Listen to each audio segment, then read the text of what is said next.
Good evening, everyone. I've got 6:31 and I'm going to reconvene the Budget Committee meeting. We're reconvened.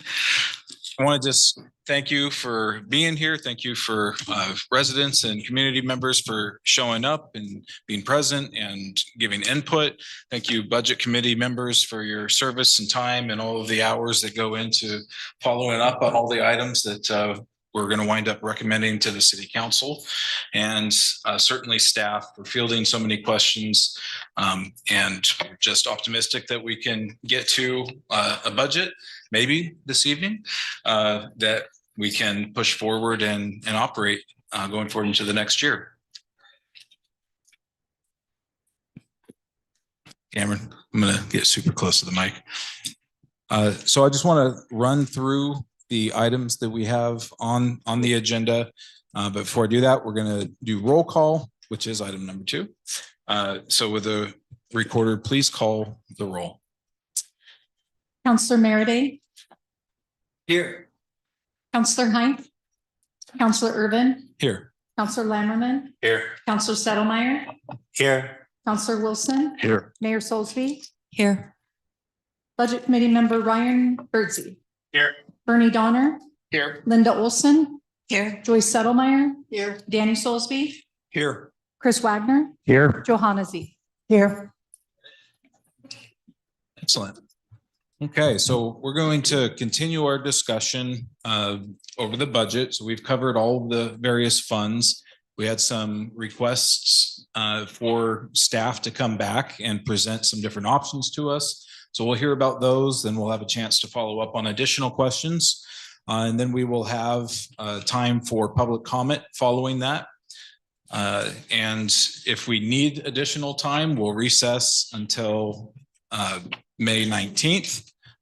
However, if we arrive at a decision that we're comfortable with as a committee, we can make the recommendation and send that on to City Council. So with that, I will turn over to our budget officer, Mike Sauerwein, for some proposed reallocation options. Well, good evening, Mr. Chairman and members of the committee. Again, I want to thank you for serving on the Budget Committee. I know it can be a bit of an arduous task at times, so thank you for doing it. This is really a follow-up to our last meeting. As at that time, the Budget Committee approved a motion, moved to have city staff come back with reallocation plans for the committee to consider at the next Budget Committee meeting. Go ahead. Next.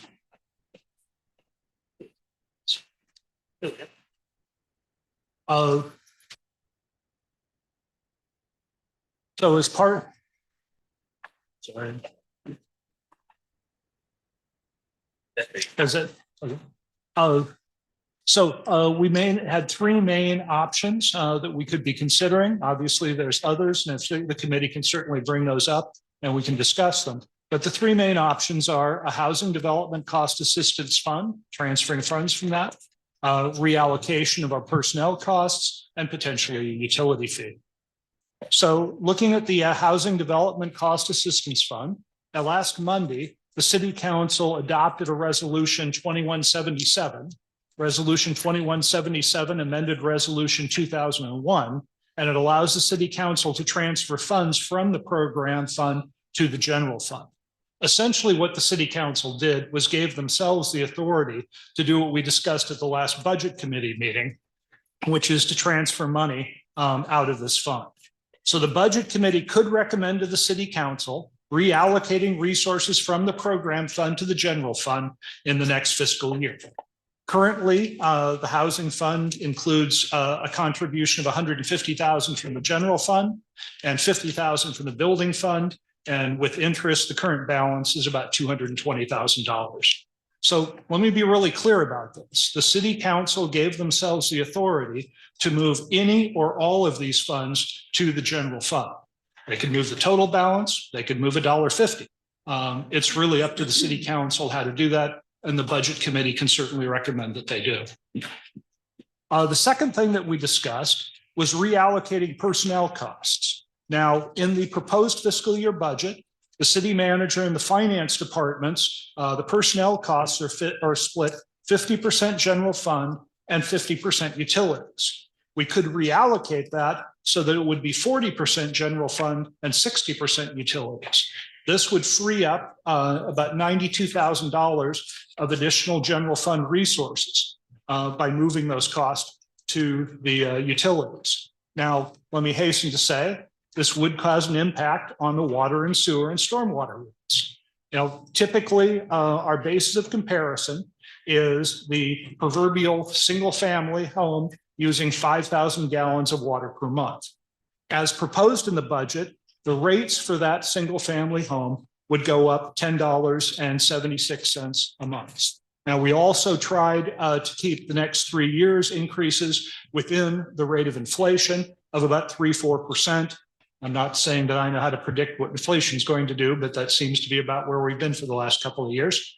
But if we were to reallocate those funds, as we said before, going from 50-50 to 60-40, you would see an increase for that typical single family home using 5,000 gallons of water a month would increase $11.10 or about 7.2%. Again, we predicted out for the next 3 years that we'd be able to keep the increases at the rate of inflation, 3 to 4%. Now, this also would impact the cost for businesses. And I apologize, I couldn't get both of these next two slides on one slide without it making what looks like an ink plot. But this was included in your packet.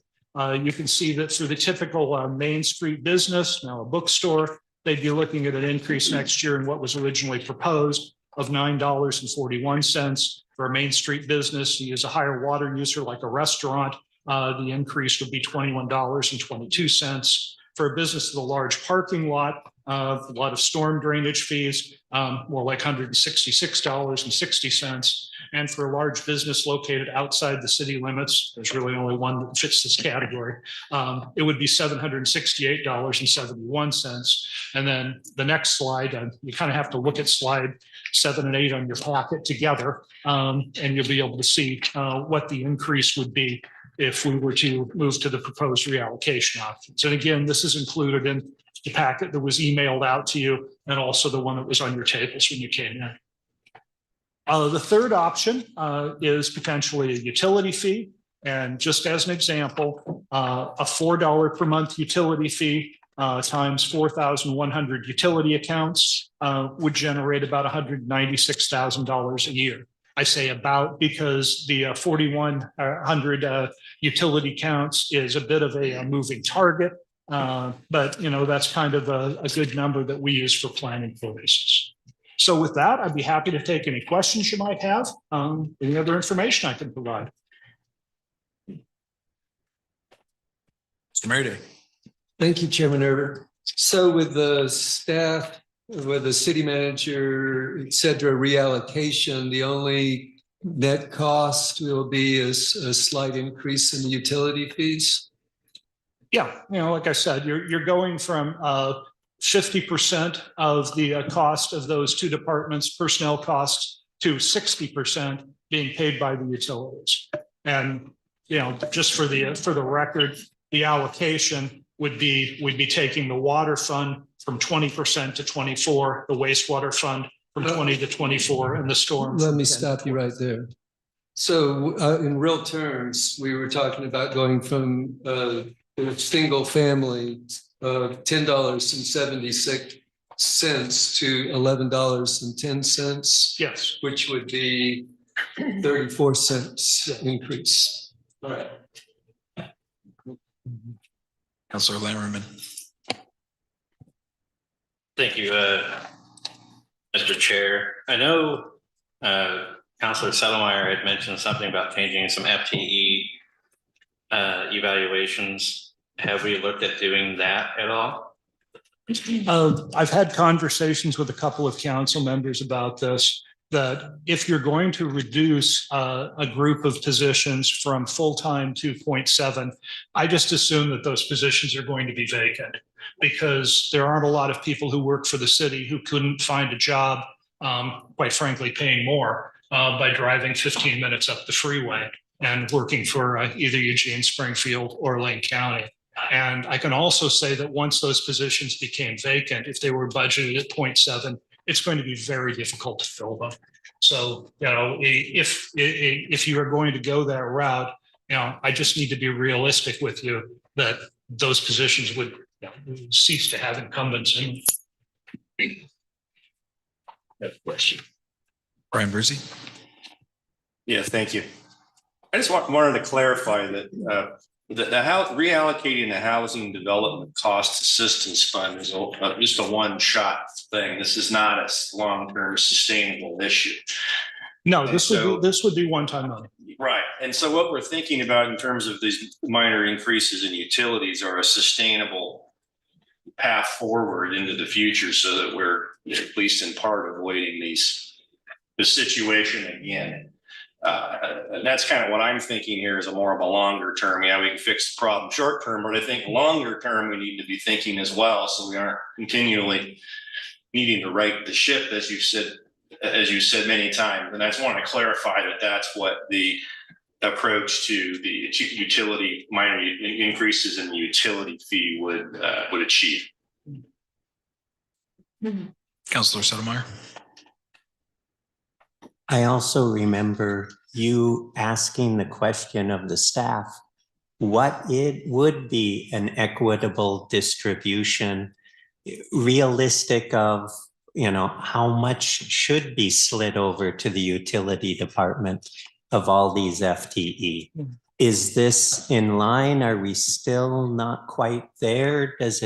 What does it represent with that question? Well, as we discussed at the last budget committee meeting, Eric and I will be happy to put together an analysis for next year's budget. We think we can get it done by the end of this calendar year. That would be, you know, call it a time and motion study or whatever you want to, for individual positions of how much each individual position should be charged off to utilities and perhaps which one of the utilities.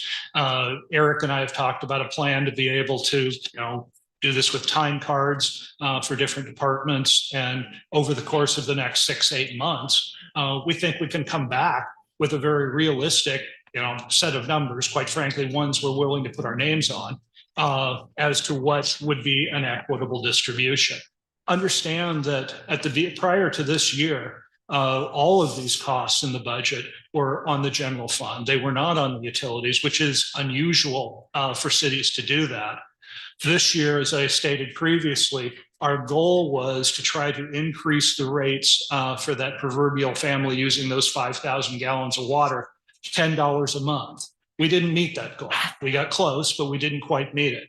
And that's where the 50% came from. It was not driven so much by, you know, what realistically is one person's job, but trying to get to that $10 number. But, you know, as we said at the last meeting, Eric and I are happy to do that analysis. It's just going to take time to do it. Because one of the concerns there is that we may find that there's too much FTE apportioned to the utilities, and we would be back into a general fund pinch if we wanted to, you know, get as close to the reality as possible. Do you have a thumb in the air of at the 50% level? Is this conservative in the sense that, you know, we're weighting towards what the weighting is towards the general fund covering the costs, or is there any sense on that?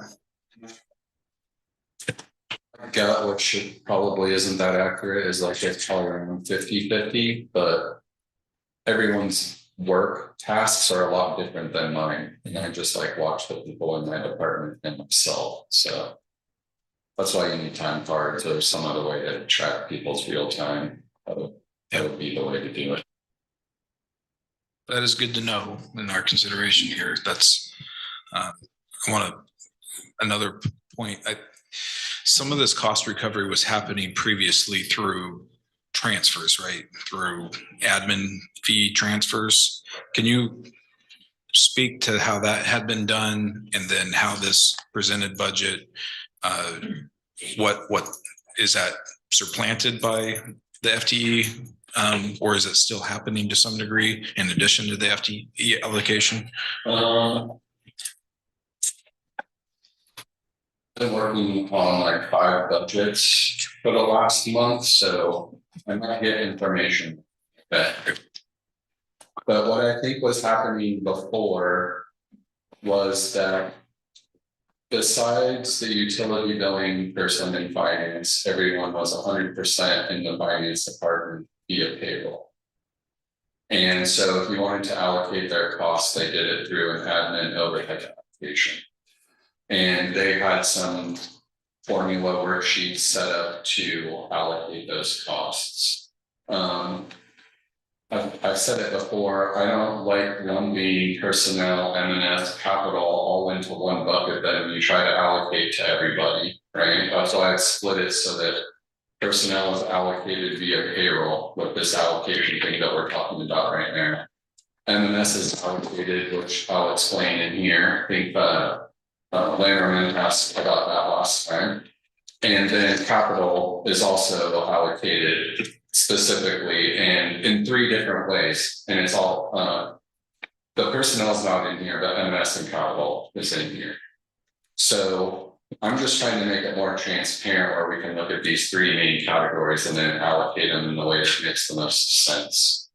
I can't really speak to how or why, like their methodology before. I'm just trying to define it one that's more transparent and easier to manipulate.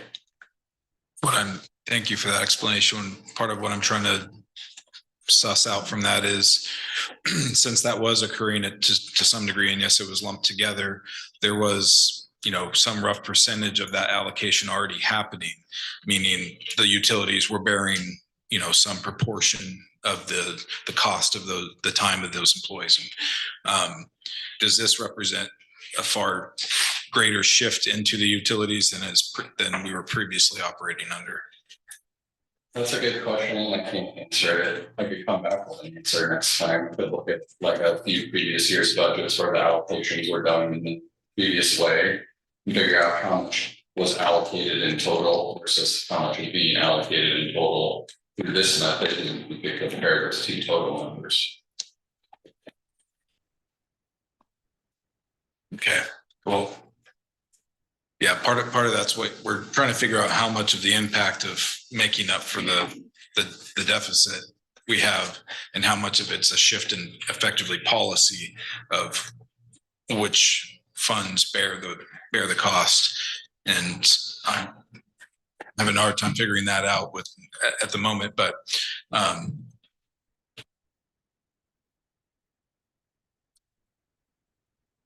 Councilor Wilson. Yes.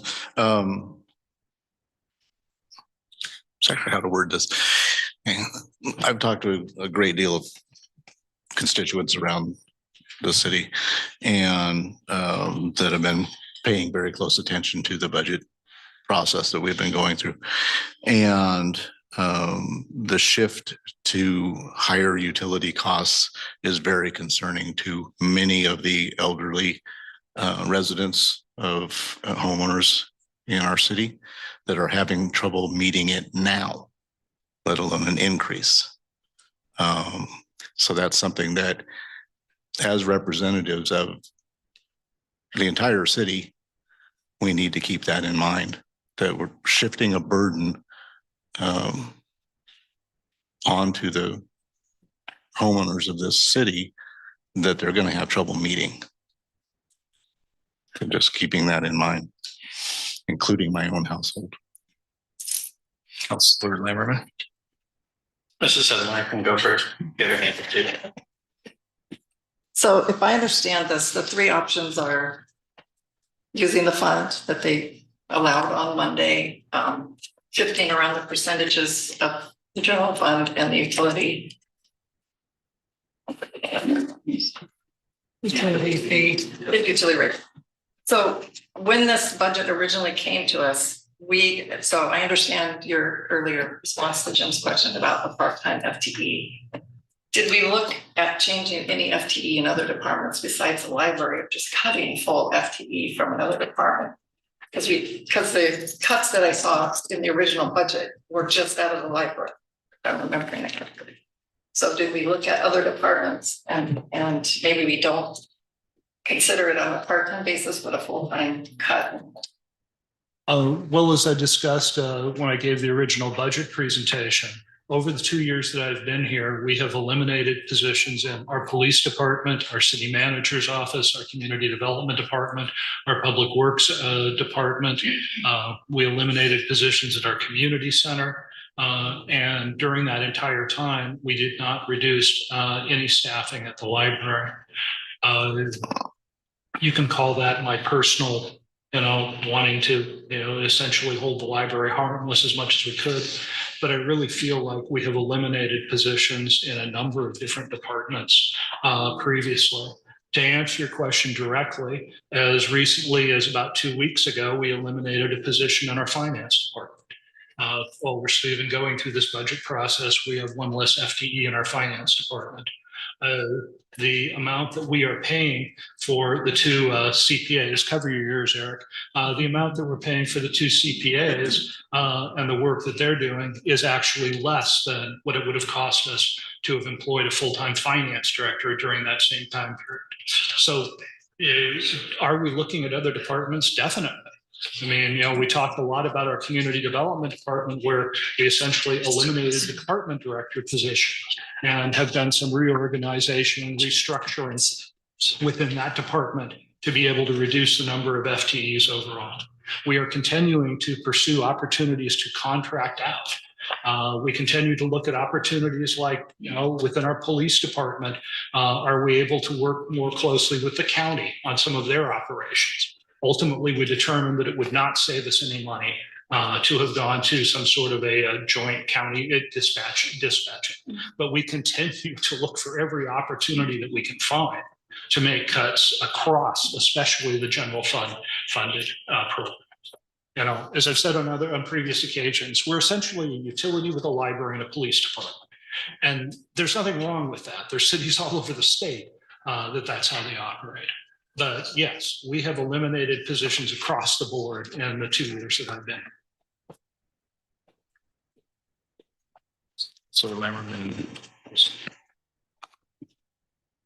So I just want to say I'm in favor of the general fund as proposed.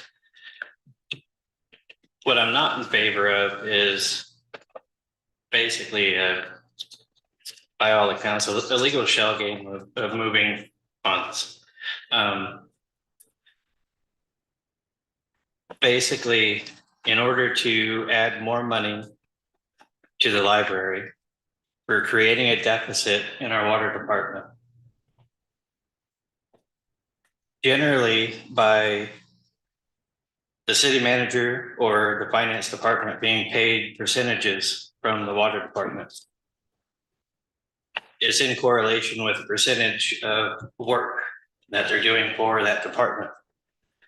If we add an extra 4% to the water, wastewater, and then 2% to the storm, are they actually increasing the amount of work that they're doing for that department? Or is it simply just to free up funds in the general fund?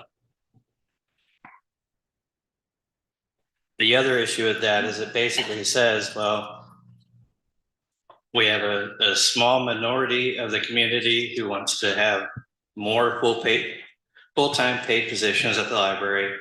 So we're going to tax the entire utility base for it. So me personally, I'm in favor of passing the general fund as initially proposed versus taxing the entire community.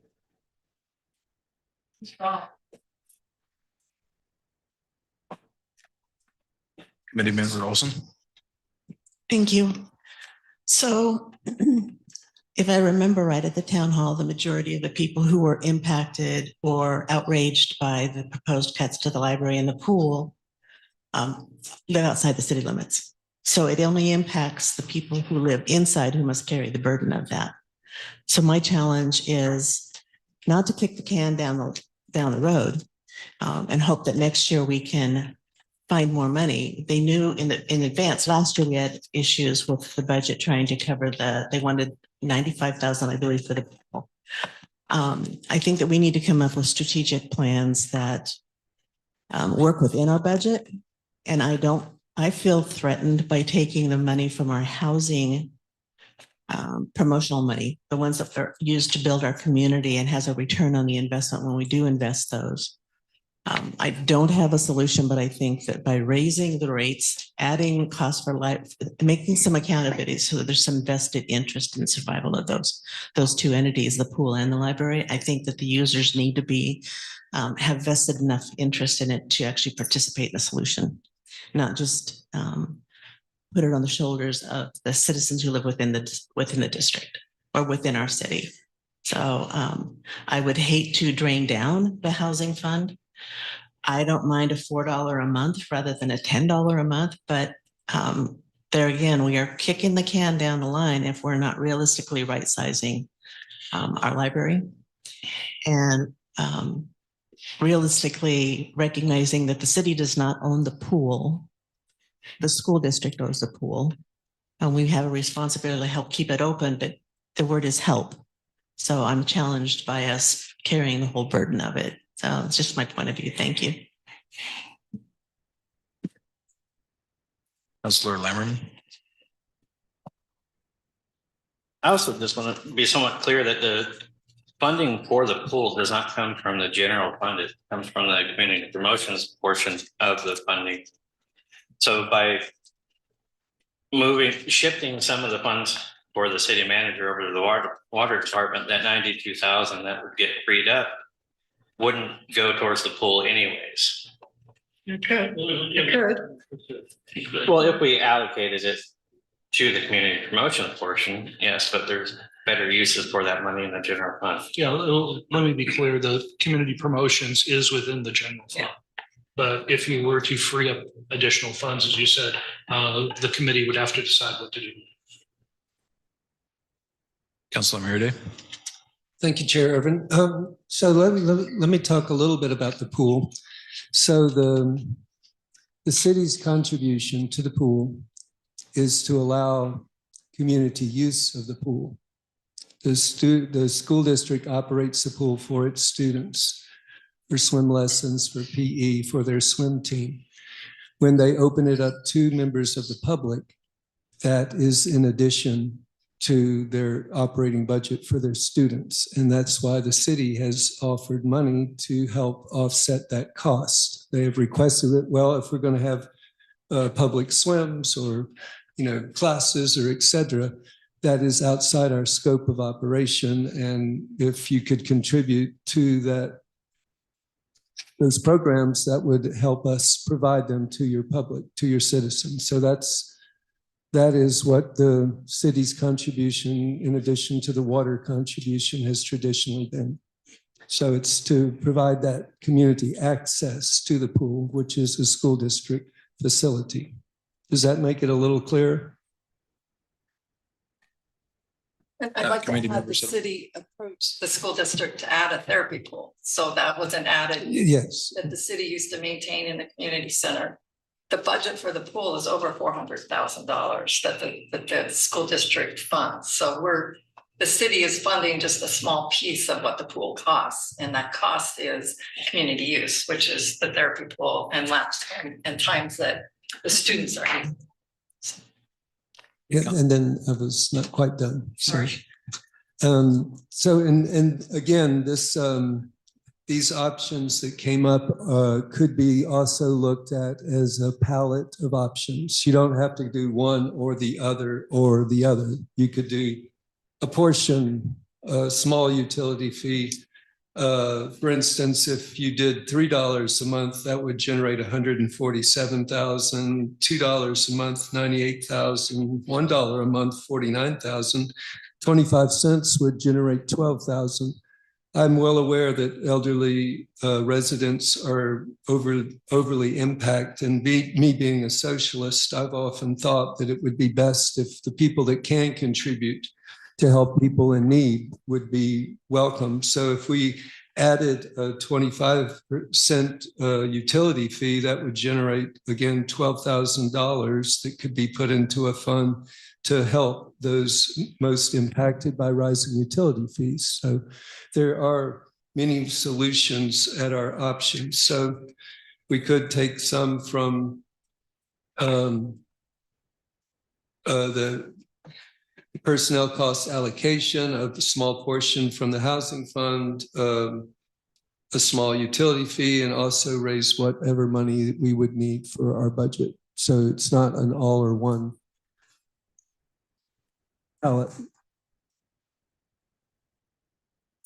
Councilor Lauerman. So just to clarify real quick, the total operating cost of the pool is 404,000 a year. That's not what the school contributes. The school contributes $3.37 per visit for roughly a total of $161,000. Mrs. Settlemyer might be able to clarify that up because she does sit on that board. And then with the city's contribution, with the in-kind, what they generate from billing insurance and all that, they still have a gap of roughly 58,000 at the end of the year. Somebody's not paying that. The school's not paying it. So even though, yes, the school owns it, they're looking for almost their entire contribution this year from the city. I don't think it would be fair to the community to burden that amount of cost for realistically the limited amount of use that the community gets. We do have a lot of people who attend the programs that the pool has, but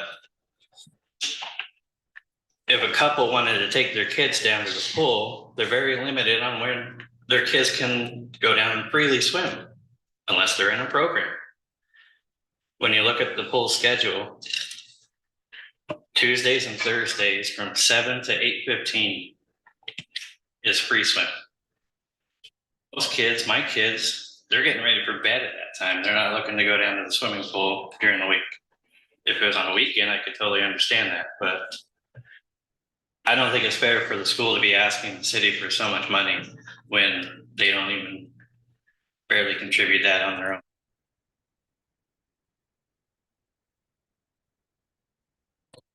Share my perspective on how I'm processing the pool.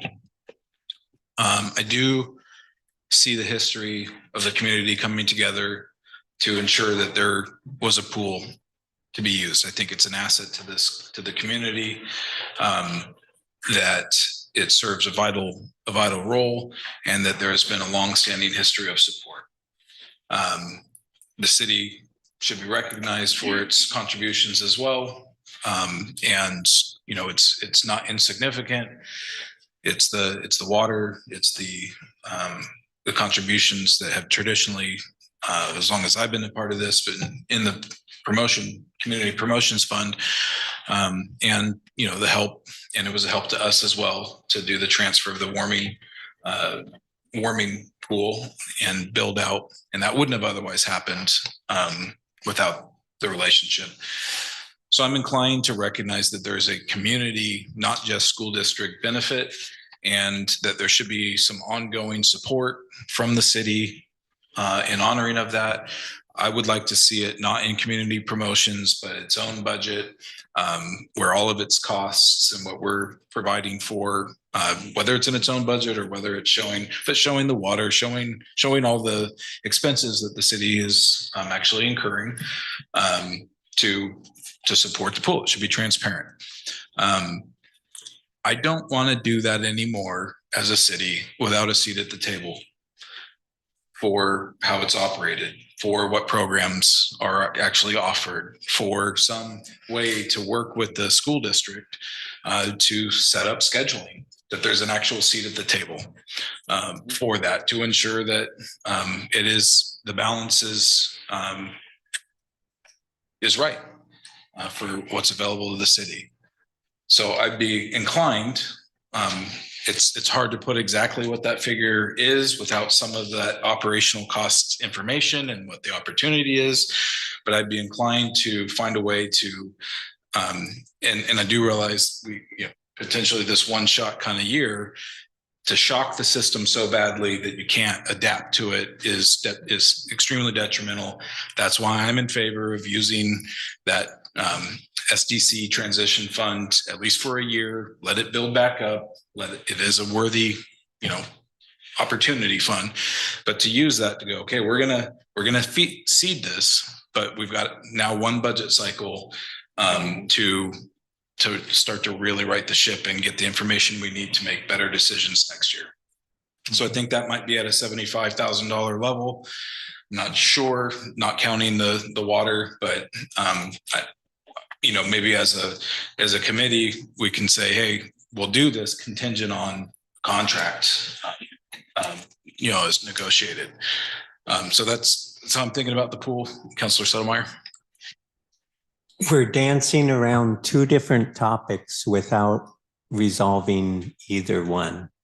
I think I didn't know which one should come first. We know that there are sources to get money, going all the way back to my recommendation, and I understand if we want to get money to certain levels, we'd be looking at these recommendations and trying to figure out how much we are trying to generate. I think that I'm going to just make one comment on that half before I recommend we switch to the other half. I think very little of what we've seen from the staff is a true reallocation.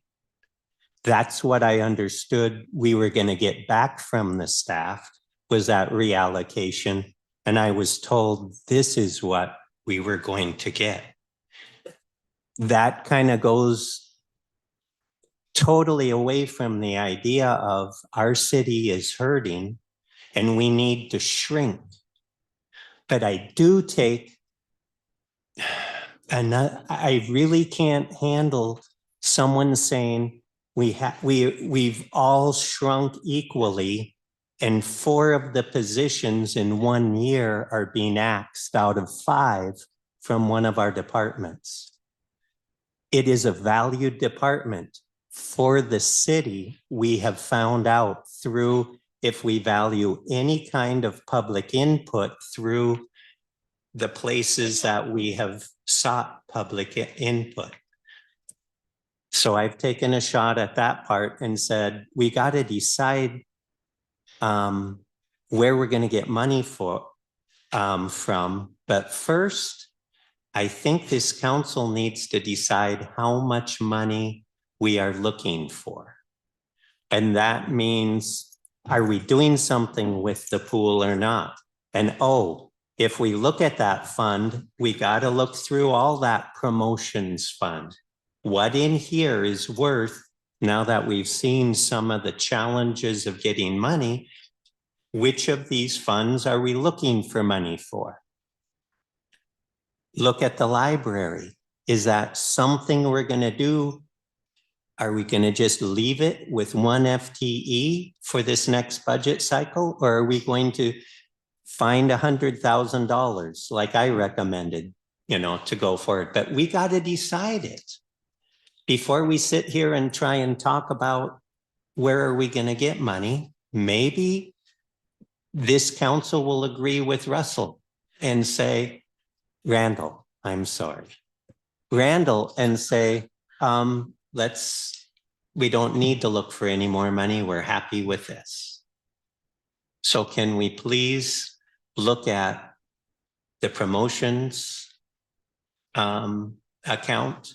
And can we look at the library and see where we are at the end of that discussion?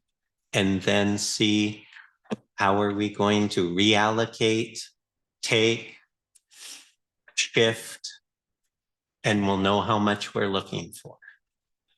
What I'm hearing, let me see if I'm understanding this request right. It's, you start with the number by category, and then if there's agreement on that, then all we have to hash out is where's that coming from.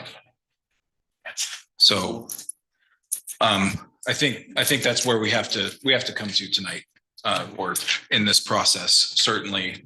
So why don't we just go around and let's just share the perspective, try to stay on that and do library, community promotions and pool. And say, this is what level I think we need at this dollar amount. And don't necessarily say where you think it should come from yet. But why don't we start here and we'll go around. You want to jump in before that? Yeah. Yeah, but- we missed like three of us here. Yeah, there's a couple questions on the side too. I don't. When it comes to the funds from the housing assistance portion, if we're gonna allocate those towards anything, it needs to be strictly for the community promotions, because it's a one-shot deal.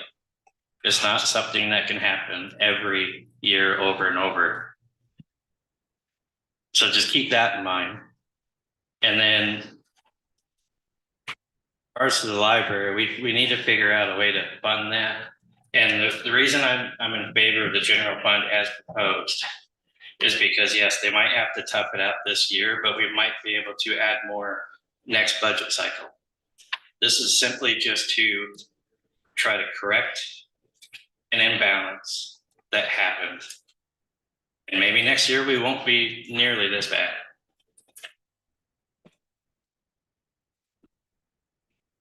Committee member Z.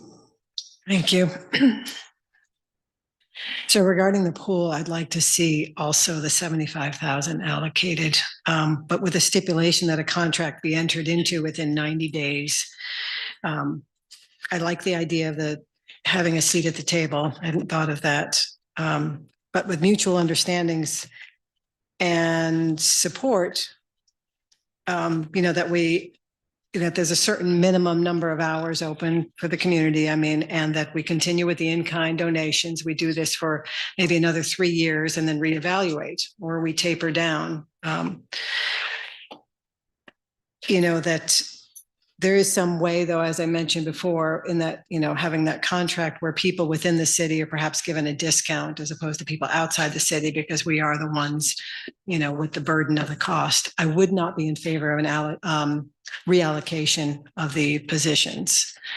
And as far as the library goes, I'd like to see more than one FTE, but I don't want to see an increase in that budget. In fact, I've looked at many of the budgets and I'm looking at about 100,000 we can pull out of the general fund. I know you said we went over it, but we continue to learn and ask more questions. I think that's the important part for us to do as we understand that. So I think we've got 50,000 for our community promotions now. I'd like to see only enough taken out of that other building fund in order to support funding the pool at 75,000 with those stipulations and a seat at the table. And maybe one or two of the other community promotions, depending on what the budget committee decides are important and a value and a service to the community. Thank you, committee members. You have fulfilled the 3-point request. So we're going to go ahead and start. We've already started there. So Mr. Wagner, would you also try to hit the 3 points? Well, in hearing about the pool and the history of the pool, actually this started for the city when they put in the therapy pool at the community center. And a few generous benefactors put in a lot of money to get that done. And I think the city needs to hold true to that promise. Now, the pool didn't work out at the community center, so the city was able to move it, quote unquote, to the pool facility. So the therapy pool out there, we are fulfilling a promise for that part of that facility. And I don't think we can just back out of it. And I'd like to see it carried forward, maybe it's 75,000. But the city we have to get a contract with the school district and the Friends of the Pool. I think they have the capability to get something going for funding to help this situation and get us over this. And we also need a long-term, we need to come up with a long-term funding scenario for that facility. And I'd like to see an endowment fund set up, and hopefully it can grow big enough to help fund the pool for forever. And we just so we can look towards working to get out of this annual funding crisis for that place. And I'm somewhat impressed with the number of people that are using that. Some people are coming into town for swim meets and they're staying at hotels. So that fulfills the transient lodging tax part of that. That's what it's there for people to come to town and stay in hotels. But I think the people here, the city, the school district, the pool people can get something put together long-term for we can just get this thing funded permanently. And hopefully we aren't doing this every year. But the city does have an obligation for the therapy pool portion of that. And maybe someday it won't be so hard hitting to our budget, but I think we have a responsibility to meet that as best we can. The library. I've been hearing anecdotes about a certain amount of dysfunction with the library that I wasn't aware of. And I think the city manager and the city council, they need to get this figured out. What the hell's going on with that? Is it turning into somebody's personal fiefdom? I don't know. I ran into a gal on the sidewalk today and she's scared to go to the library because there's dangerous books in there. So I'm rather reluctant to try to put money towards the library above and beyond what's been proposed till we get this straightened out, because I don't think it's being responsible to the taxpayers. What's going on? Let's get it sorted out and make sure we got something that we can all believe in. So that's my take on matters. Community promotions. I think to fund the pool, we could take some out of community promotions and some out of that $200,000 housing fund. We'll figure out what the proportions are. I guess I should clarify this, since we've separated out pool, library, community promotions. Don't think of the library as being in the community promotions bucket. But so all the other requests that we had presented, any thoughts on the funding of those? Well, some were yes and some were no. Some of those people didn't even show. So I'd like to see how it shakes out, but. So as the budget's presented, it's zero, or it's 50,000 to be just spread. We have 50,000 to play with, but we've got South Lane Wheels and Bohemia Mining Days in the farmer's market. There were one or two other things that we've got to figure that out. The one that came up at the last moment was kind of like a replacement for EBID, downtown Cottage Grove. I'm not sure if there's anything that they can do that our Chamber of Commerce can't do. There's a Yeah. lot there. No. It seemed all kind of vague to me. Appreciate it. And we're just sharing each going around, so we all hear where we're at. So appreciate you sharing that. Thank you. Counselor Lammerman. So in regards to the library, I would say keep them at where they are in the proposed budget. With everything else,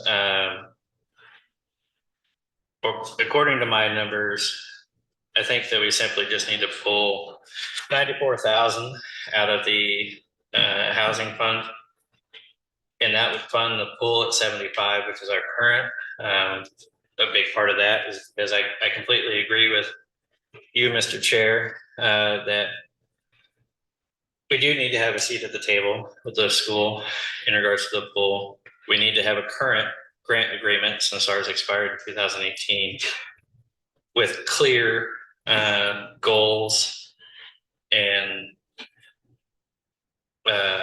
defined lines of when those goals are actually achieved. And I'd like to see the pool eventually moved into its own line item into the general fund, like you were discussing. But with that 94,000 that we would utilize out of that other fund, like I said, the pool would be 75,000.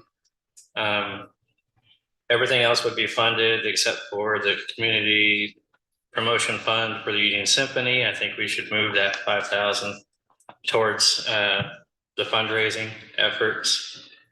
And then there was also, I wasn't in favor of giving South Valley Farmers Market an additional 5,000 on top of our in-kind contributions we already give. And then changing the family relief nursery from 2,000 to 1,500 as we previously gave them last year. They were one of the ones who actually came in and said, we don't really need this fund, but it does help.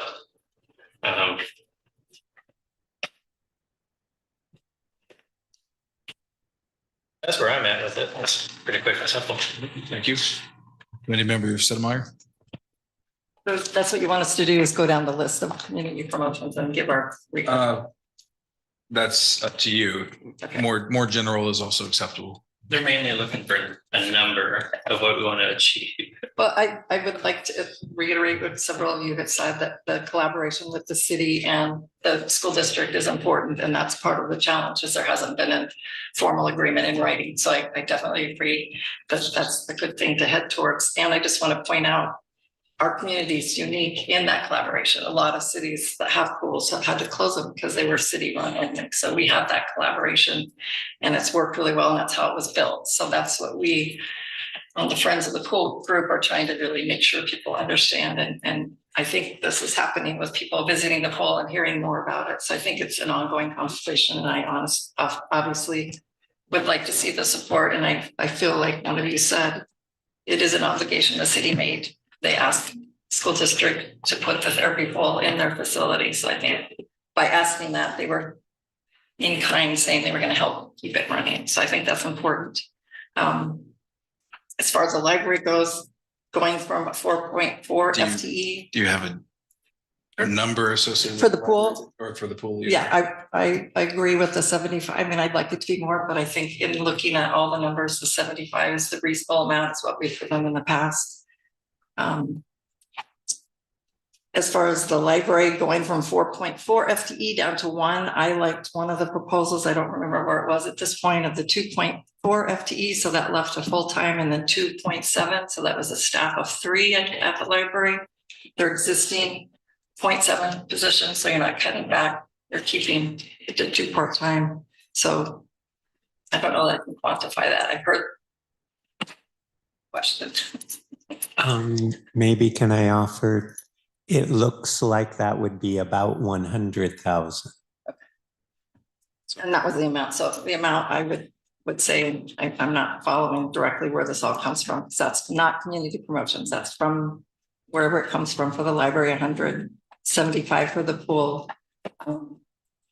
And then I liked what I've heard so far about looking at some of these other things that were asked for, the requests that the people didn't come and ask for directly. I also felt that way. And maybe going back to, so I'm not going to go each individual, but I think as a group, we would look through that list again and kind of really bear it out in the community promotions, what we would So do. you're saying we have 55,000 in the community promotions at the moment.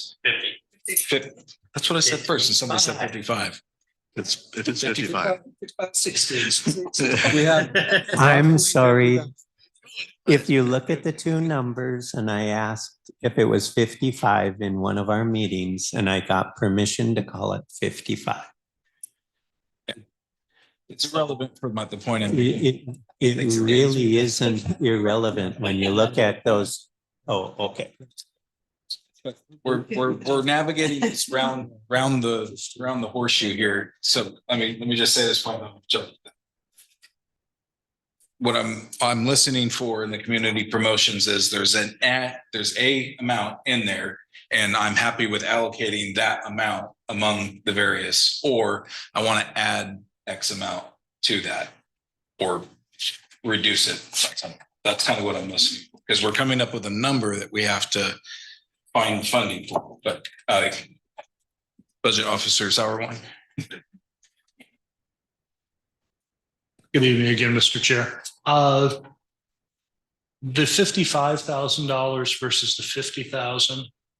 55,000 is a fine budgeting term to use. The only caveat I want to add, and I talked about this earlier, is this is all transient lodging taxes.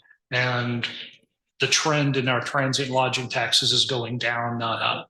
Having said that, for budgeting purposes, if you want to use 55,000 to determine what we can and can't fund, that's perfectly acceptable. Thank you. So I guess the rest of my answer would be, I want to add to the 55,000 so that we can accommodate the 75 for the pool, and then I didn't bear it out all the, but we need more than the 55 to hit the. So if the pool is pulled out of that community promotions fund conceptually and is at 75, do you still want to add to the community promotions budget to allocate among the other requests? Yes. By about how much?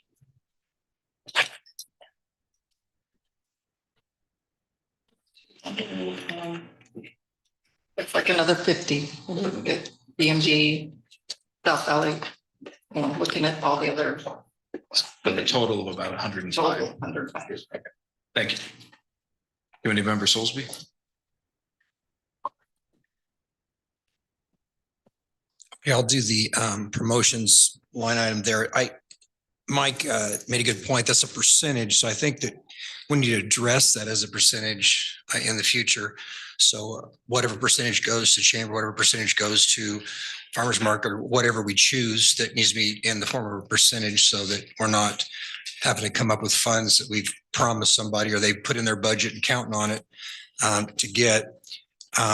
I too think we need to wean some of those folks off that we're all making cuts and everything, but some of those need to be run more like a business, the farmers market. And my time on the budget committee was started as that was some seed money to help them get established and not to fund them and keep them going in forever. So I think we need to address that with that. I think the pool also needs to be its own item in the budget. And I think I hear a lot of promises we made or commitments or obligations. I think that was Richard. From what I've seen in my time coming to council meetings and being on the budget committee, that was done by the city manager. It wasn't something that to the best of my knowledge, that the city council voted on. That's why it wasn't a line item. It was just coming out of that promotional area there, and that number has changed over the years. But I do agree that 75,000 for the pool, but it should be a line item and put over in the general fund.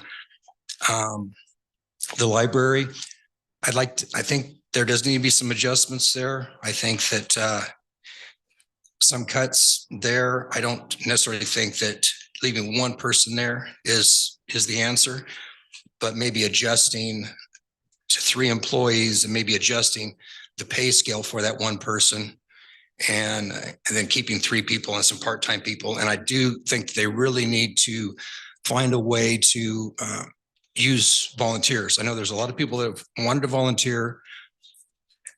Other cities do it. It can be done. You can volunteer. There's a little bit of a step to go through to make sure you do backgrounds on people, but that can be done. And the Friends of the Library could step up and help with that. The people that are outside of the city that have been coming in and talking about keeping the library and stuff, that would give them an opportunity to volunteer and to help help pay their way, since they're not actually funding any of it. And what else was there? Oh, a seat at the table with a pool would be good. I think we do need some input on that. I know there's some homeschoolers and private schoolers and stuff that have had challenges with trying to get use of the pool. So I think that needs to be something for our community, for the citizens here, that no matter what part of it you are, if you're not in public school, they should still have a chance to use that pool, especially if the tax dollars are helping fund it. I have got several phone calls and some text messages and some emails from people that knew I was on here and are very concerned about raising any of the utility to fund the library or to fund the pool or those things. So I think we need to find some other way to do that. I see a proposal here, an offer for the sale of the property on 99. I think there may be some things we can do to move some money around, sell some things, to come up with some money. I know it's just a temporary fix, but if we can see how things pan out next year, it'll give us some time to maybe see what else we can cut or what else we need to do to tighten up, or to see if some more funds, when we sell some of this other land that's getting developed and stuff, if our tax base is going to go up or not. But that's my 2 cents. So Housing fund. I think there was, Faye had mentioned part of that was from the Public Works money that was added to that. That probably needs to stay in there, but the rest of the money that has been contributed by the general fund to that can help us Band-Aid some of this stuff to cover some of our costs for some other areas. You mentioned 3 FTE in the library. Currently, the library budget is at 244,000-ish. Where would you need to see that? Where are you thinking of seeing that library fund to get to the 3 FTE? I don't have a number on that because I have to see what that funding would be. I think we need to do what we can do with what money we have, and we have to shift it around. But there needs to be some cuts there. I think I don't want us to see us cut they're going to make that a full-time position at the police department with the officer. What's it called? Community service officer. Because I know as the fire marshal, he gets used a lot for a lot of things around town, that if we didn't have that person, I can't personally write tickets or anything. We need somebody that can do that, to keep things safe, where people aren't parking in front of hydrants. They're not parking in the fire lanes. They're not blocking the streets and so forth. So the officers are busy. So having that officer is a real asset for the city. Dr. Soulsby. Thank you, Chair Urban. So there's a lot to unpack here, and where do I start? All right. So first of all, I'll go ahead and jump into the library. The very first community member response here, I think that there is a definite issue with messaging on this. It says, if you close our library, that it's destruction. And that is what I'm seeing all over the internet, all over Facebook. It's that the city is going to close the library. That, again, has never been on the table. We've never heard of that. And as our city manager reiterated, again, there has not been any cuts to the library, but there have been cuts to every other department in this city the past few years. So, and I know a lot of people probably are not aware of that. And that has been an effort to keep it running fully staffed. And a few of those positions in my time as mayor and on council have been added. And so that's 8 years, there's been positions added to that. When I was a child and many years past that, the library ran strongly on volunteers. And so it's interesting to hear that there are absolutely no volunteers there now, and especially with such a great, passionate group like Friends of the Library. And so I would love to see that volunteer culture come back for sure. As others have mentioned, I don't know what that looks like as far as eliminating positions completely, as far as what is proposed, but I would even look at possibly moving that around as well. And I don't know if it would be 2 part-time people, 3 part-time people instead of 1 FTE, is something I think we should consider. Instead of that full-time position, and then obviously training to volunteers. And I do love the idea of an endowment. I know that Friends of the Library do have an endowment right now, but it has not been active, or it's been kept very low for a long time. And so I would love to see that come back in to a heavier degree so that we can have some sustainable funding for our library. None of us up here that I know of want to see the library be eliminated. And so we have to look at, in this economy, some sustainable solutions for that.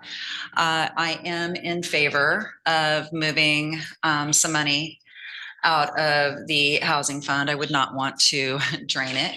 I am thinking along the lines of $100,000 there to help fund. I am in favor of funding the pool. The pool has been longstanding in this community. It's, I think, very important that we do have a seat at the table, Councilor Urban, Chair Urban. And I would like to see the pool get an endowment as well, get that started. And I think that would be important for longevity as well. And I would be in favor of $75,000 for the pool. Any promotions? Budget? So you want me to? Yeah, address if, do you want to see those $55,000 funds allocated to the remaining requesters? Well, yes. Or added to? Yes, in moving 100,000 from the housing, that would leave us a surplus. Okay. Yes.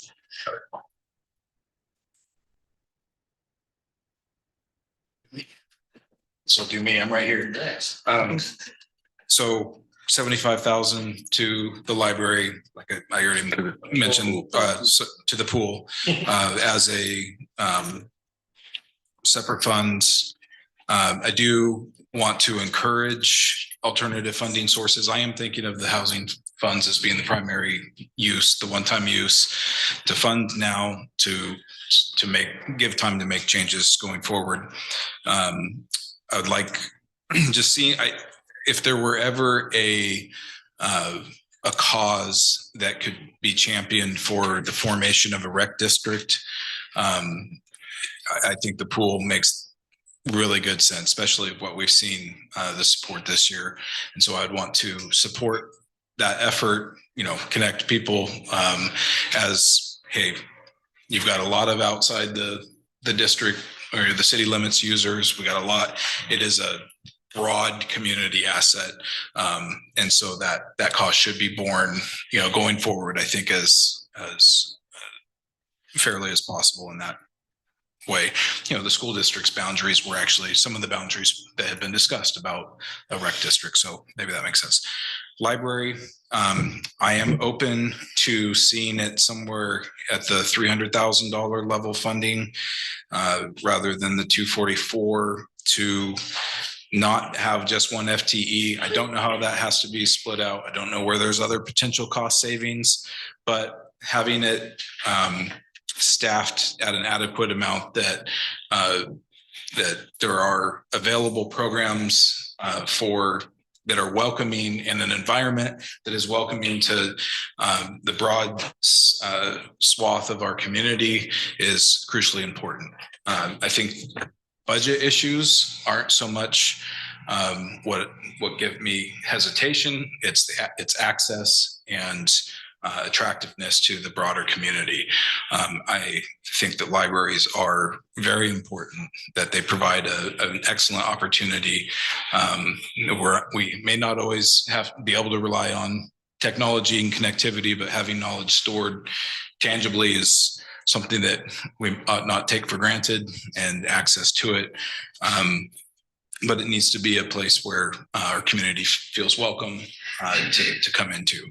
And if that's the case, then I'm happy to see some additional funds for the time being until we can sort out a more permanent funding mechanism be allocated to it. You know, that's to the delta between 300 and what's proposed right now is 66K. So maybe that makes sense. And then I'm of the mind to keep the community promotions budget where it is for the rest, and to break that out as we all, you know, hash that out, but kind of using that same funding number. That's essentially $141,000 that I'm proposing there. And I would be okay with seeing all of that come from that one-time line item, but I guess that's our follow-up discussion. 75 plus 66. Minute Birdsey.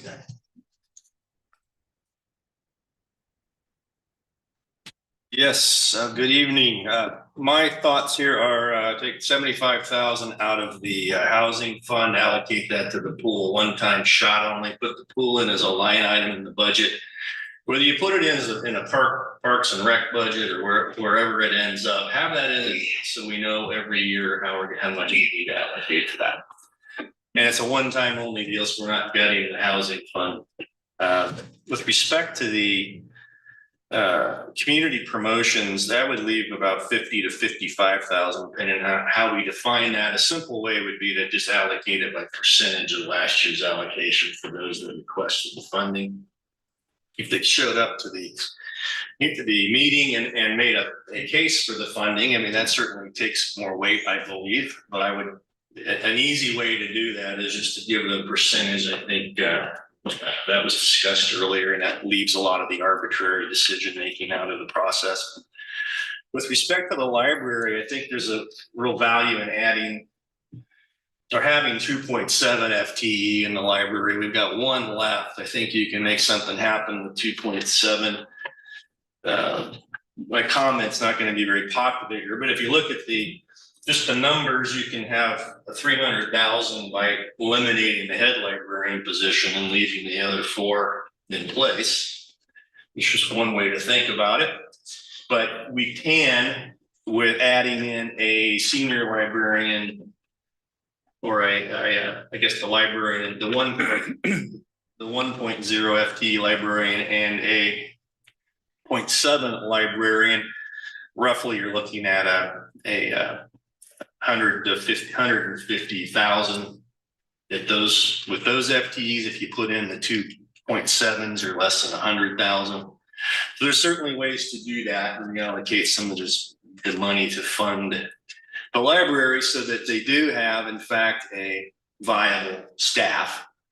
I think that, as Mayor Soulsby mentioned, there's some messaging issues with the library as well. I know that I've known people that have asked about volunteering there, and they were said that they weren't interested in any having volunteers. And I don't know how true that is. It's all anecdotal, but certainly if we're going to be relying on volunteers, then we need to have a culture in the library that supports that. And I think if we have at least 2.7 FTE, then we can have staff that is dedicated to coordinating the volunteer programs. I do think that that's going to be extremely important as we move forward here, to have a viable volunteer group running the library or supporting the library.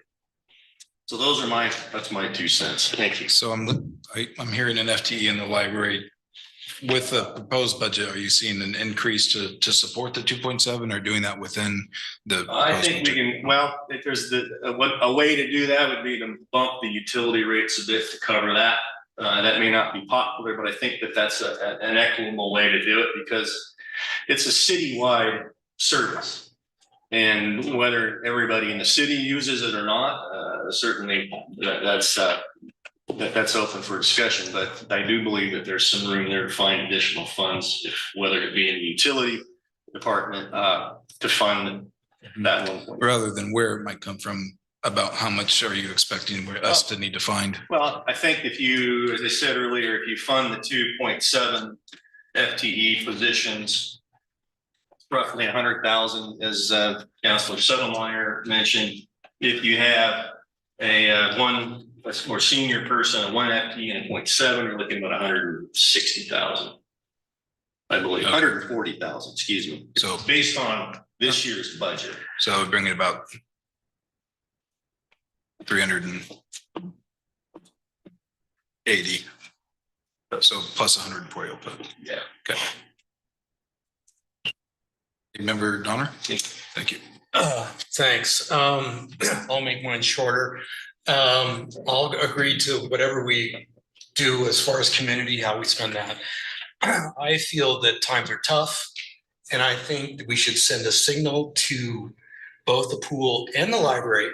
And I would fund the pool at 70K and just sort of say, here, look, this has got to get straightened out. Either you're helping out more or we get better input, but something monetarily that sort of says we're not just kicking the can down the road.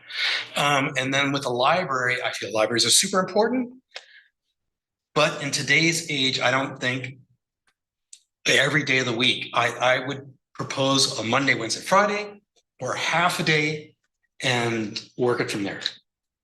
That's what I can say. So would you do that within the existing budget or cut what we're seeing? Well, it would have to, you'd have to pull the FTE back if it was, going to be Monday, Wednesday, Friday, or it was going to be just, 8 to noon or whatever it is. But I don't feel the library has to be, it has to be there, but I don't feel in today's world, it has to be a full day.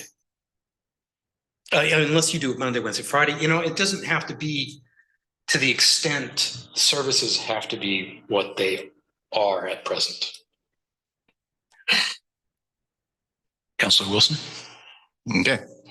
I do think that we should move the pool out of the community promotions, make it a line item, definitely have a seat at the table, and I'd like to see it stay at the 75. Okay. The other community promotion items that were proposed, basically, my thoughts on the allocation, we need an additional 30,000 really beyond the pool. So library. Ran a few, trying to make heads or tails of what I wrote down here, but basically I would like to see the lowest paid 1.0 position kept and the 2.7 positions kept and possibly even increased a little bit up to in order to promote them staying. But looking at a total budget, if we were to increase their, and I'm looking at total compensation package of around 187,000 instead of the 155. As far as where that money is coming from, we're still in the discussion stage on that, but I'd like to see. So I'm hearing 32,000 additional to the library. Is that? Yeah, basically we're eliminating the two highest paid 1.0 positions, keeping the lower paid 1.0 position to that number and then next, and then going. You're saying, yeah, library, we need to increase the budget by about 32,000. Roughly, yeah, in order to keep one full-time and 2 part-time positions Obviously, it's very possible the hours at the library will have to be looked at in order to make that happen. I do absolutely believe that we should promote volunteerism at the library. We have a great group of the Friends of the Library. Obviously, they've showed up in mass at every meeting and they're very passionate about it. How passionate are they? They're great at showing up at meetings here, and I absolutely applaud their enthusiasm here. How are they showing that at the library as far as volunteering and helping out with things and promoting training volunteers? If they're as passionate as they appear to be, I think that would be something that could be done. And it would help with the actual staffing, utilizing we have a great community of volunteer mindset in this community. It's shown in many things, many aspects, many programs around the city. So I think that should be promoted. Good. Councilor Stonemeyer? Can I ask a question of staff? Some of the people have been talking about how to allocate FTE within a department. Can you comment on where that belongs and how we're talking here or discussing how to put a budget together? Well, my preference would be that you talk in terms of positions and ultimately city staff make the final decision on what the funding level is for those positions. A 10,000 foot view, I think we've talked about the fact that for the library to add 2.7 positions is about $100,000. And for the swimming pool, about $75,000, or is what we've paid in the past. I'm sorry, when you say add to the library 2.7 positions? Yeah. Okay, you that mean, was- so make it 3.7? No, So my- you're talking. no. Okay. My understanding of your proposal was that the one position that's currently budgeted in the library for next fiscal year remain, and that we add 2.7 positions. The cost of that is roughly $100,000. And my preference would be that the council and the budget committee, if that, whatever you'd like to do, that you put it in those sort of very clean terms back to city staff so that we can go back and recreate the budget, and the spreadsheets showing, costs for all positions and get that information back to the budget committee and the city council.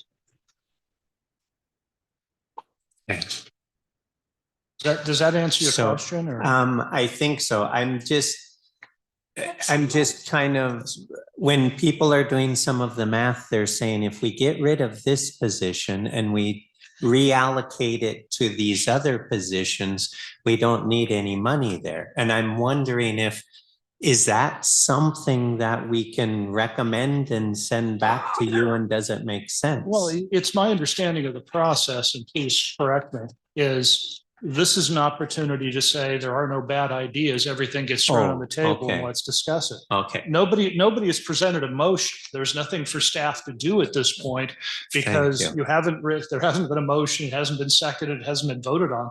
So this is an opportunity, I think, for everybody to, like I said, let's just throw everything on the table and talk about it. Wonderful. Thank you. I would like to see $75,000 added to the current funding for the pool. I would like to see promotions, everything else in there be dealt with the current $55,000, so no additional funds there. And I'd like to see us find $100,000 for 2 of 0.7 FTE. So say 1.4 FTE. No, Is that the same? well, it isn't the same 0.7 because or 2 of 0.7. 2 of 0.7. That's 1.4, isn't it? No, because if you do a 1 FTE, it is the same as 2 of of 0.7.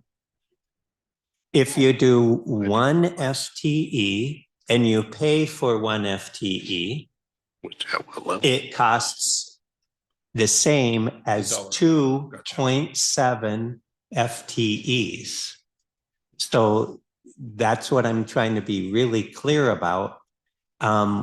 It would be, yeah, anyway. It would be a So- total FTE of the department of 2.4, but that would be made up of 1.1 and 2.7. Yes, so what I'm looking, Just to make sure that I understand, there's a big difference in budgeting for having two humans, each working 0.7. Because in how we did, and how we set up, everything from their payroll to everything else. So it needs to be clear that if my understanding of what Councilmember Settlemyre is proposing, we're talking you're proposing 3 human beings, 1 human being full-time and 2 human beings, each 0.7. It's very good to clarify. I appreciate that. Yeah. I wrote it down as 2 points. oh, I'm sorry. Yeah, and so that is suggesting that we eliminate 2 human beings from the library according to the current budget, and we're not going to eliminate 4 human beings from the library this budget cycle. And so I'm advocating that we come up somehow with $175,000 to be reallocated or added to through utility shifts. Somehow we'll get to that, I hope, later, but my grand total is 175,000. Thank you. Between all committee member Olson. Okay. When it comes to the 50,000 in the promotions, I like the idea of percentage of last year's request for those that did show up. Those that didn't apply last year and are new to it, I think I'd like to sideline them this year. When it comes to the pool, I'm good with the 75,000 from the housing fund as a one-time. Yes, I want us to have a seat at the table, and I'd like to see the operational cost for the last 5 years. For us to actually see what portion was the pool and what portion was the addition of therapy pools, give us a perspective of that and have an idea of the usage of those facilities. A 5 years report from the last 5 years gives us a better idea of the consistency, consistent changes or increases. When it comes to, so that's percentage on this. When it comes to the library, I like the idea of reducing the hours. Now, it's already been reduced. They kept Mondays out, I believe, because that was the slowest day of the week. I think that having 3 or 4 long days, be it Tuesday, Wednesday, Friday, Saturday, would be appropriate for the people who say we only go there on the weekends. I would like to see an increase on the library card for in-district, out-of-district. As the taxpayers pick up the biggest portion of the cost of the library. And I'd like to see a revisitation of the cost for the pool access also on the same basis, unless we have a recreational district. Now, if we run a recreational district for Parks and Rec, I don't see why we couldn't include the library and something like that. It is actually a recreation library access, and it would be a district. So it would actually include those in district and out of district, not just in town and out of town. So looking at that too. But I think I'm looking at 75 for the pool. Operation for the library, I believe that we can operate within the existing budget on the library by reducing by at least 1 full day and keeping on one part-time at least. So if our library director is not interested in, it'd be actually at like a 80% rather than a 100%, it'd be a 0.8 FTA instead of a one point, then finding somebody who is interested in working with volunteers and with succession planning, that is teaching those underneath of you how to operate it in case you are not returning. So having a succession plan for our library. So I'm looking at operating the library within the existing budget, cutting a day, increasing it by 1 FTE if that is fungible, and then 75 for the pool. Some of that we'll probably circle back around to, but I'm hearing an increase of, we've got to find 75,000 effectively. Councilor Merida. Thank you, Chair Urban. Since Recreation District has come up several times, I would like to share some perspective on that. I was part of a committee where we investigated that possibility. A recreation district would allow us to shift some of our current park management cost to the district, as well as supporting South Valley Athletics, the pool. I don't know if the library came up under that, but that could also be, certainly the programs that are offered through the library could be wrapped up in there. And there was quite a diverse group that met with this committee to explore. And we were consulting with Bob Kiefer, who helped develop Willamette Lane. So he had an infinite amount of wisdom and enthusiasm to share with us. But when we did the preliminary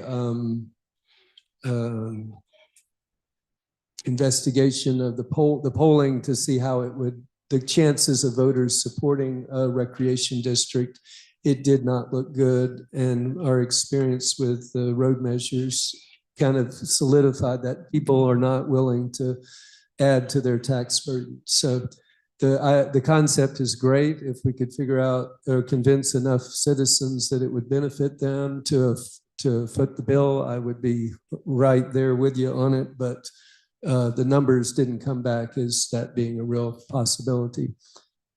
As far as our current budget, I do echo the support of the pool and also all the comments like endowment. We went through these same discussions last budget cycle when it was apparent that we were entering into this ever diminishing the budget gap, and where we ended up talking about endowments and alternative funding. I was at the Yard Foundation dinner and got mentioned, library came up then, and so I got some grant opportunities sent to me by one of the Yard people.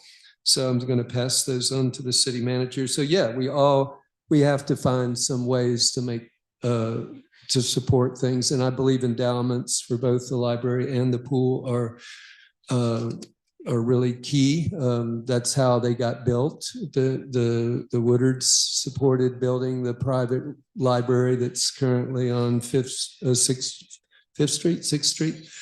Street, and also in acquiring the community center. They've been a huge advocates of the library over the years, and would be willing to assist us in helping to develop endowments, I'm sure. So what I would like to see is definitely the 75,000 for the pool, 50,000 distributed. I like the idea of the percentage that came up very good, percentage of last year's applicants. I would like to see for the library that we have, again, the terminology, a 1.0 position and 2.7 positions. I'm not in favor of reducing hours, because that's when you start doing that, then that drops people like, oh, well, it's not open. So it's beginning of the death spiral when you start doing that. So if we had the 2.7s and a 1.0, you have a total current budget operating hours are 40 hours on the current schedule. If you had if you had 2 full-time positions, that would mean there's no coverage for illness or and whatever, if you can't show up to work, you're leaving your colleagues short. With the 2.7s, that would give a lot more flexibility to cover those hours. Absolutely, we should have volunteers, but let me comment on the type of volunteers. It ranges from, can you help shelve books, or can you tutor algebra, or can you find the information the patron is looking for?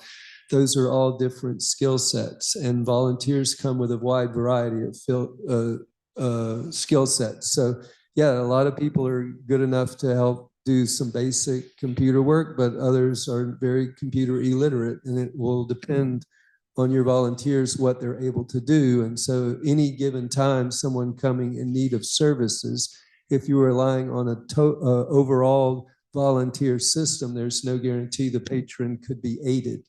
So by having at least two professional library technicians on duty at a time, that would give a greater opportunity for the question to be answered. And with the size of the facility and the layout of the facility, having one person trying to manage the whole thing is a rather thankless task. So I would like to see $100,000 for the library to figure out how we can staff it adequately to get through this year.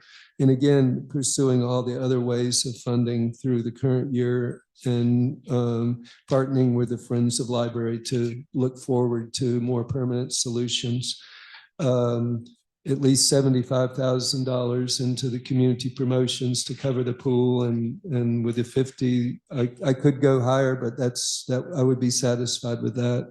So I'm hearing that you're looking for 175. Yes, okay. In a nutshell. So here's what I'd like to do. I'd like to offer a break to use the facilities as needed, to kind of let this sink in a little bit. We want to come back and kind of go over what is sussed out of that discussion. I think we have a lot of alignment in a lot of areas, which is great.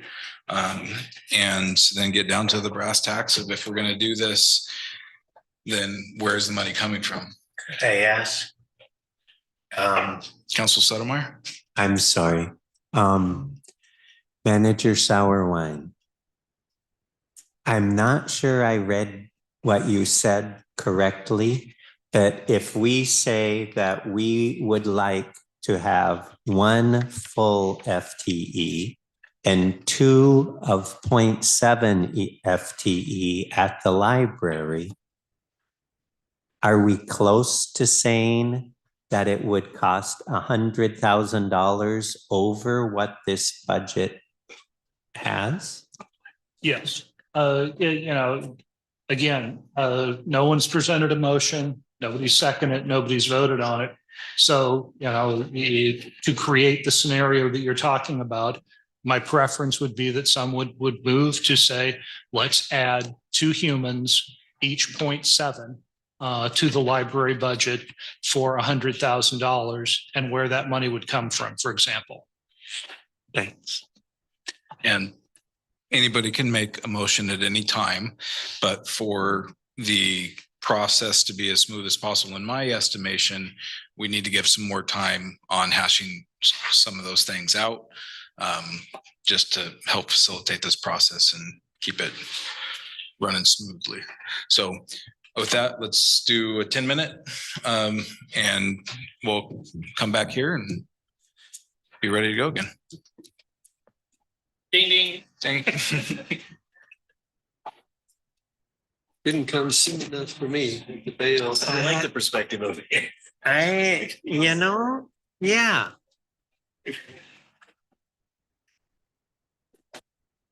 I don't know. So many people from the community have to come and say what's important to them for me to hear this.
Not a lot.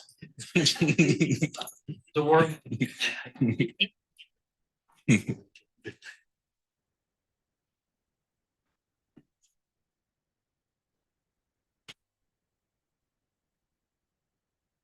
The problem is that. All right, well, thank you, everybody. So let me just try to summarize what I'm seeing. I tried to notate and focus on the dollar amounts, and I know a lot of where it might come from get injected into that, which is normal and perfectly fine. I may not have captured all of that, but we will try to hone back in on that. We had, in terms of dollars allocated towards the pool, everybody, only one deviation, based on the sending of the message kind of thing. But really, I think we have consensus. We're on the same page of that. The pool, and I think by and large, we want it to be honored as it's its own thing. We don't really want it to come up every year and just in terms of fighting against other requests. So I think that's fantastic that we can come to that. That's, basically take that off the list. There was a lot of commonality even in what was spoken about how to fund that. So maybe one thing that we'll want to think about and respond to is how permanent are we thinking of that? And any instructions. I know we had a bunch of people say, hey, we want a seat at the table. We want to have influence over that. And I think that does largely address kind of how things are going to look going forward.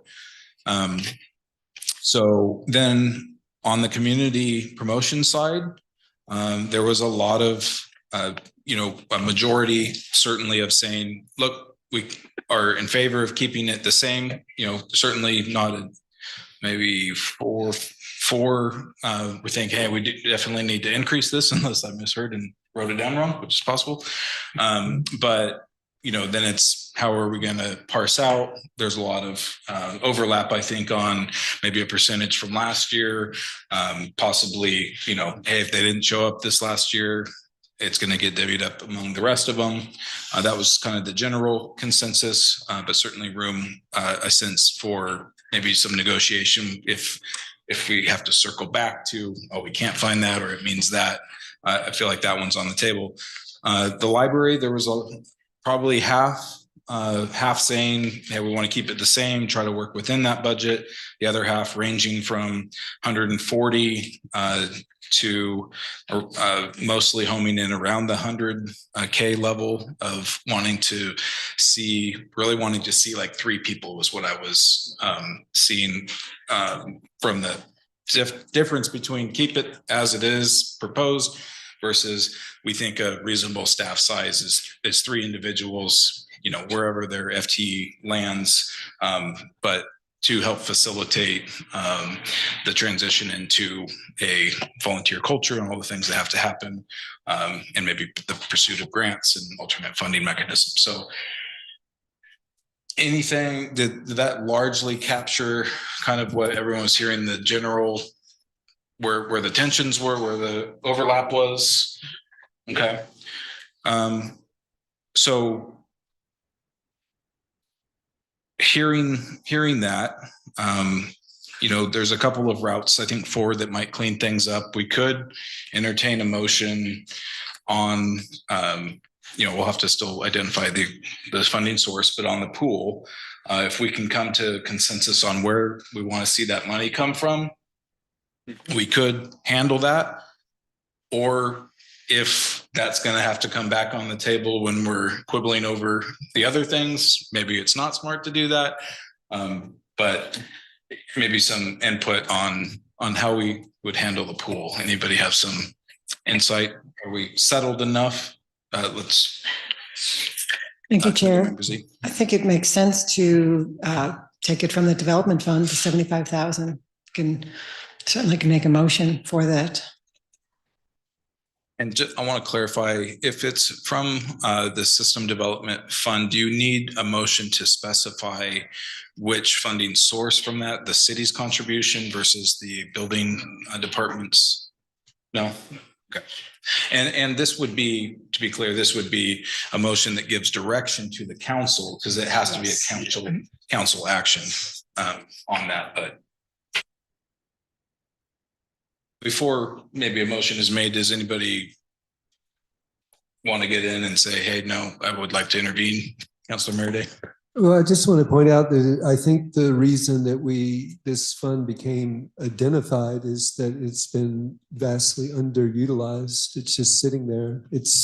There's a possibility that it could be used, but it hasn't been. Is that a fair assumption? Yeah, I just want to make one clarifying comment that I would agree with that suggestion. I would like a stipulation though that the money be paid back, that it not be that somehow make its way back into that fund if possible. And Mr. Sauerwein, can you speak to that, how that functions? Sure. My first question is, there was a motion. Was there a second? So I don't think there was a motion. There was a motion. Yeah. That would need to be part of the motion, because the changes that the city council made in the resolution, I'm going to read you the portion of it. Essentially, the city council can move money in and out of the fund. And they can either do it by adopting a budget or some sort of a budget amendment during the course of the year. So if you would like the motion to include repayment, that would need. And remind me, the building department was contributing 25,000 per year under the previous, and was it 50 or 70? Was it 50 from the city? Okay, so my only kind of concern about that is that maybe we would want to slow the refunding down a little bit, because this is the one-time fix thing. We've got to, if we put ourselves in a pinch next year because it refunds, then we've basically just taken that money back in the next year. So we might delay it. Yeah, and it's with the worded that way, the city council, if Homes for Humanity approached and needed that, city council could vote to move some funds in there and do it on a case-by-case basis too. So instead of taking money and putting it in there and having it sitting there with nobody even intending on using it, you could just wait till something came up and did it. So. Yeah, I think that makes sense. Okay. Ready for a motion? We want to, Councilor Merriman? So can we break this up into a couple different motions? Preferably, I believe. Okay, Chair, I move that the Budget Committee recommends to the City Council to move $75,000 from the System Development Fund into the general fund for the purpose of funding the pool. And that it has its own line item with the stipulation that we enter into a contract with the school district and that we have a seat at the table. Can I keep going? I don't know if that needs to all be in there, but. You see about. But Friendly amendment to 75,000. housing development. 75,000 I don't specifically. remember the rules of order on this, but do you need a second before a friendly amendment is offered? Going, so I'm still talking. Okay, so I know that there's going to be a friendly amendment, so let me second it. And then there's going to be an offer of a friendly amendment most likely. And I'll be amenable to amend my second. All right. Were you through with your motion? Sure. Okay. Councilor Lammerman? I would like to offer a friendly amendment to increase that from 75 to 100 and just allow council to shift that money over and make those allocations as needed instead of us dictating. I offer that it might be, that might be exactly they need to separate. lay that money out. Well, it's your motion, so I believe Yeah. you get to accept an amendment or not, or ask for clarification. Can that be a separate, can it be a separate motion though for other funding? Mr. Stewart? I mean, can you, Mr. Chair, the appropriate way to do this is you have a motion, you have a proposed amendment that hasn't been seconded yet, it needs a second. Then the body votes on the amendment. If it passes, it amends the original, and then you vote on the original. Copy that motion. Oh, city reporter. Mr. Chair, I would Roberts. also like to add that it sounds like maybe some more discussion. I know there's a motion on the table while it hasn't been seconded. Maybe we're a bit premature because it sounds to me like there's a lot more discussion maybe that needs to happen. Unless you were to pare down the motions so that they're rather simple and move with portions of a motion at a time. But I think from what I'm hearing and everyone jumping in to have discussion about it and amendments, I think we might be premature. Okay, so There's a if, question. I mean, one of the processes would be to withdraw. The one who made the motion can withdraw their motion, seconder could withdraw, and we could continue on with discussion and flesh this out. Is that correct? I don't remember hearing second on the original motion. It was you. Thank you, Chair. Yeah, it would have to be withdrawn by both of you.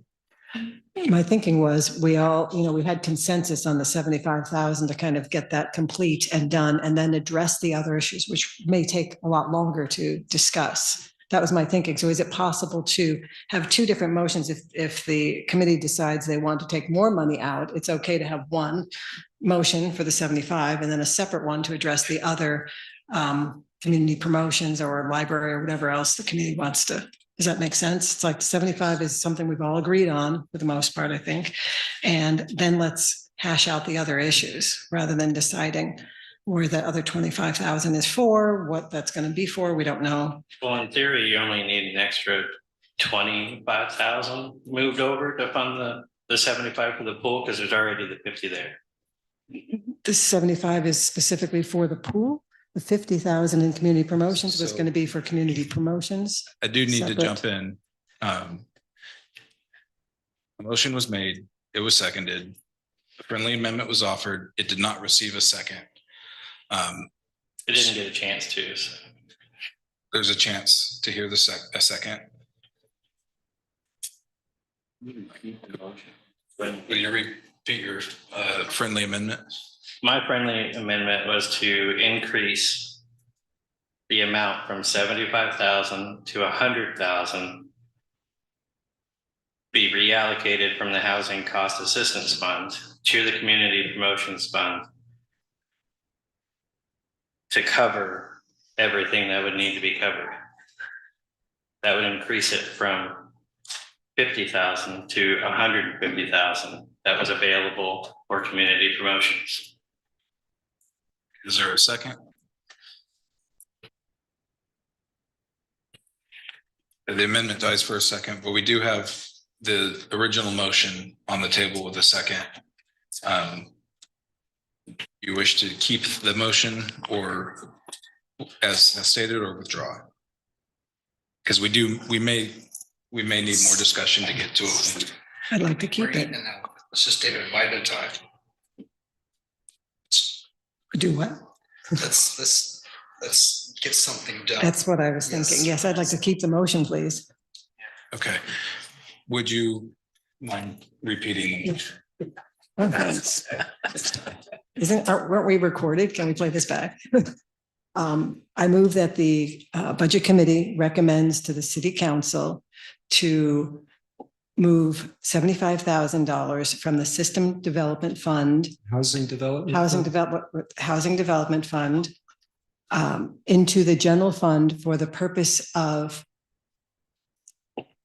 allocating that $75,000 to the pool with the stipulation that a contract is agreed upon and this becomes its own line item as opposed to a community promotions. Too much. I'll second that. So that was just a It repeat. was already seconded. Yeah. Yeah, my second stance. So we have discussion on that. My first time. I can pare it down. So what I'm hearing is, I think, four things. First, we're moving $75,000 or recommending to the city council, it moves $75,000 from the Housing Development Cost Assistance Fund. Second, it's going to the general fund. Third, that it's not going to community promotions. We're creating a new place within the general fund for it. Yes. And fourth, that we need to pursue a contract with the for the swimming pool with the school district. Is it pursue a contract or contingent on, the funding is contingent on a contract being reached? Yeah. Contingent. That is what I can So support as a it's second. contingent upon some sort of a signed contract. Okay. All right. That's my And, second. yeah, Any- just as a practical matter, kind of the model we're using for this new swimming pool budget line item is the police communications fund, which is what we use to fund the dispatch. It's a separate fund where we take money from the general fund, we put it in this fund, and it can only be used for communications for police dispatch. That would be my intention, to do something similar for the swimming pool. So what would appear in the budget that then goes to the city council is a separate fund called swimming pool fund, or whatever it is we call it. Does that make sense? That makes sense, yeah. So do we have any discussion on this? All right, Counselor Settlemyer. I'm just curious, how hard is it to come up with a contract in a reasonable amount of time? When a contract, How long is it? How long's a rope? I mean, what I would take this as, and this is something obviously I talked with the city council about over the next month until the budget's approved, is that, we seek an agreement with the school district. There's always going to be timing issues. You guys only have a couple meetings between now and July 1st. They've only got a couple meetings for the school board between now and then. Both the superintendent and I do have day jobs. So we'll try to put something together before your last your last city council meeting of this fiscal year. Historically, when was since we typically did 75, when was that dispensed to the school district in prior years? When they requested it, and I'd have to go back and look. My guess is that they probably requested early on in our fiscal year, but I'd have to go back and actually see when the funds were requested to be distributed. Thank you. Any other discussion? Committee member Soulsby? Could that include a seat at the table in that contract? Is that something that we assume that you? That's what I have in my notes, is that the contract would include, I'm not sure exactly what a seat in the table will entail, but I understand the concept. I'm inclined to call the question on this motion. Do you need that as a recorded individual, Andy? Okay, so will the recorder please call the roll? Ashar. Budget Committee Member Bernie Dorn. I agree. Ryan Birdsey. Aye. Linda Olson. Aye. Joyce Settlemyer. Danny Soulsby. Aye. Chris Wagner. Aye. Johanna Z. Aye. Counselor Meride. Aye. Counselor Wilson. Aye. Counselor Lammerman. Aye. Counselor Settlemyer. aye. Mayor Soulsby. Aye. Chair Irvin. Aye. So the motion carries unanimous. Thank you all for making progress on a difficult issue. So we're cruising, not be cruising. All right, so let's address the library. This is where we've had our most, difference from no more money. Nobody said less money. So there's that. So no more money to 140,000. I think we need to ask some more questions probably of staff here. I think there's some remaining clarification maybe around number of people, FTE, dollars and dollar amounts and that interplay there. So let's have that. Let's try to get as many of our questions answered, and then let's see where we can find middle ground. Councilor Lammerman. So I had a question in regards to the FTEs, and that was if we were to remove the head librarian and replace her, well, that position, excuse me. If we replace that position with 2.7s, would we be under what we're already paying, or would we break even, or would it cost us more? So if we're under, could we in theory add 3.7s and remove that head librarian position? You still not have to allocate more funds to the library, but yet we're retaining 3 positions instead of 1. Maybe, and I know you want to answer that. Let's include in this conversation what it takes to actually effectively run the library and what positions do you know, what is the staffing, maybe what do we actually have to have a library that functions? So if there needs to be a librarian with a certain degree, that's going to influence, you know, that position, then and then what can be done without what models we've seen. I would love to hear from the manager of the city who oversees the library and your experience on that question. I'm extremely uncomfortable discussing personnel issues in a budget committee meeting, so I shall stick to numbers and not talking about personnel issues. The first rule of personnel management is we talk about positions, not human beings. And so to answer your question directly, the cost for the 0.7 positions in the current fiscal year is one position was a total of 49,000, and the other position was a total of 48,000. That's where we get the $100,000 for the 2.7 humans, is by looking at this year's budget. The total compensation for the head librarian position next year is $159,000. So from those numbers, you can draw whatever conclusions that you would like. But as I said, I really shy away from any kind of discussion of personnel issues in this sort of a form. Quick question, is that salary alone or the entire pay package? That's the total compensation that was included in your in your budget package.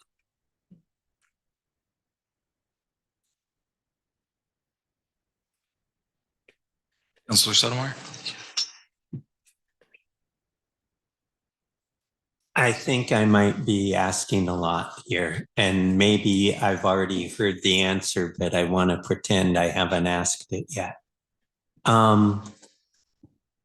Would it be helpful to do something like, say, we want 2 of 0.7 people added to the library, and staff find how to fund that from personnel funds? When you say where you get it, well, it can be as simple as messy as take FTE from somewhere else.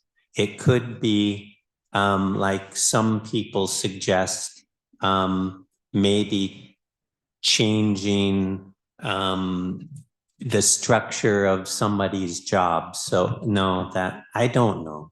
But do you want us to stay with dollars with whatever we're talking about?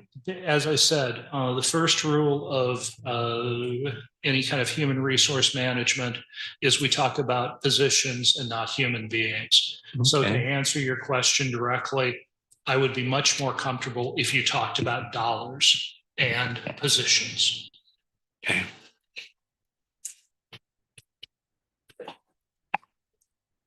You had your hand up first. Did you want to? Quick question, with the head librarian position, is that a required position in order to keep the library open?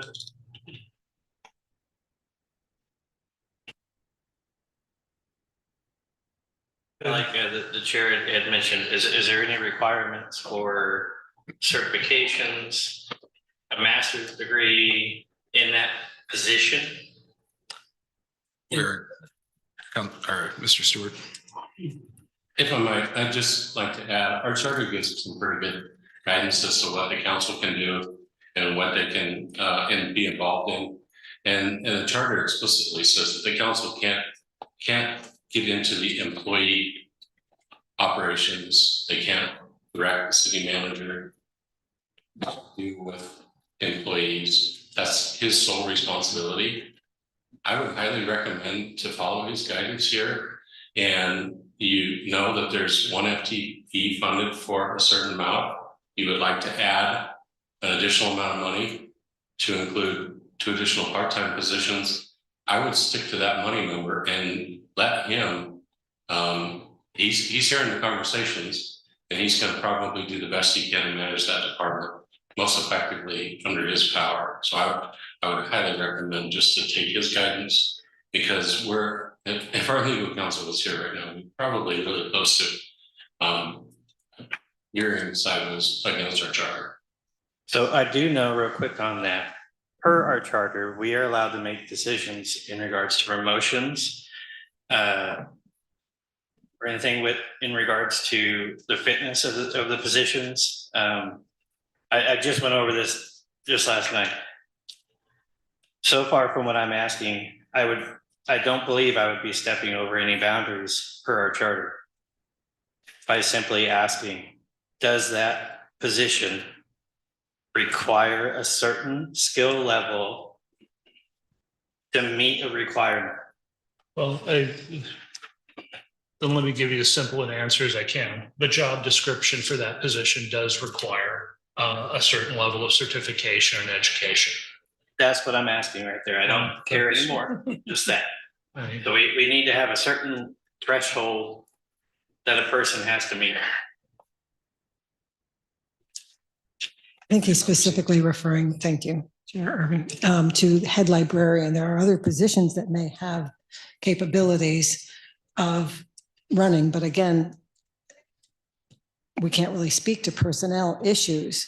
That's why I had mentioned I'd like to see more than one person there, and 2, maybe more than that, within the constraints of the budget that we have right now. And I think that within the materials and services, for instance, there is some wiggle room to move that up to personnel services if need be. If we're tightening our belt, we need to tighten our belt, right? I mean, do we need to keep the same level and purchase the same number of books, for instance, this year, if we're trying to, if we're in a budget crisis, right? $20,000 for books this year, $10,000 for periodicals, things like that. Can some of that be moved up to personnel services if need be, in order to have 2 or 2.5 or 1.7 or 1.4 or whatever, staff there. And I want to certainly respect the constraints of our role, which is difficult because I too looked at the numbers and said, oh, for these 2 other positions, that's the same amount as this position, but I understand it's not, again, our role to do that. And if we were to add a lot more money or 100,000 to, we're just, it's not sustainable. It's not sustainable. We're just going to be in the same position. We had this conversation last year. There was $1.5 million issues last year, and now we're looking at bigger. So we've got to, I've looked at all these budgets, just like I spoke to on Monday. I think there's about $100,000 in the general fund that I feel like we can, tighten our belt a little bit more. When people have money in their budget, they're going to use it, but when you say I only have this, what was that? Not true? That's. You have to budget for the maximum potential that it could cost. Yeah. Certainly unfilled positions that. And I'm not thinking personnel in this case. I'm thinking of the other materials and services. I'm thinking, I remember Goes with that. hearing a few years ago, a city councilor, right, wanting to travel and said, what have we got in our budget? If I don't use this, am I going to lose, are we going to lose it? And they, at the time, the city manager said yes. So, all that money that was sitting there was used because it was there. And so the invitation here is, can we put other money into contingency and use it on, as a case by case basis, if need be, for certain things like the education and the travel and that, that's, I think, to look at it a little bit more closely. Things have been done a long time, for a certain way, for a long time, without any pushback. And I appreciated what Mayor Soulsby said about the library. It's only been in the past few years that these positions have been added to the library. They used to do it with, I don't know how many, 3 people or maybe 4 or 2, you know, or something. And even the library was started on mostly volunteers. So it's only been recent that we've been adding. I think there's been an overinflation, you know, on several of the departments over the past few years because it was there and there was nobody questioning. And I'm saying we have a role to question that now. I mean, you're asking the people to pay more in utilities, you know, every year. It's more and more, and it's always more. And we've got to stop it. So we've got to stop the bleed, you know, so that's the invitation to take a harder look at these other budgets. But yes, have more than one human being in the library, that's staff, and, you know, make it work with a certain budget. It's like, here, this is all we're going to allocate, and ask the staff to work with what they have in order to have, if they can have 2 or more people. Mr. Sotomayor? I'm wondering if the idea of a contract or the idea of an invitation for things to be evaluated monthly, with the idea, I know that I've already had conversations in council about we have a new human resources director. The human resources director was excited about the idea of trying to get volunteers in not just the library, but citywide, following some kind of energy to, I don't know how to word it, but that be something that we evaluate monthly as a council. How are things going? Where have we found? We know that the police department identified places we could have volunteers. I'm sure that other departments and the library could be held accountable. Since we can't hold them accountable, we can root for it, but we can get information as the year goes. But to start that year with a 1 FTE person, I don't think, because the only thing we can do as a group here is say, stay with your 1 FTE or add to the FTE. Those are, or lessen the FTE. That's what we as a budget committee can do. And I'd like to see some kind of skeleton where we can imagine add volunteers to that, and maybe in time that means we can reconfigure, or the city will reconfigure it. We can't from here reconfigure it. Councilor Wilson? Okay. So to city manager and budget committee director, we can't talk personnel, but we can talk budget for personnel.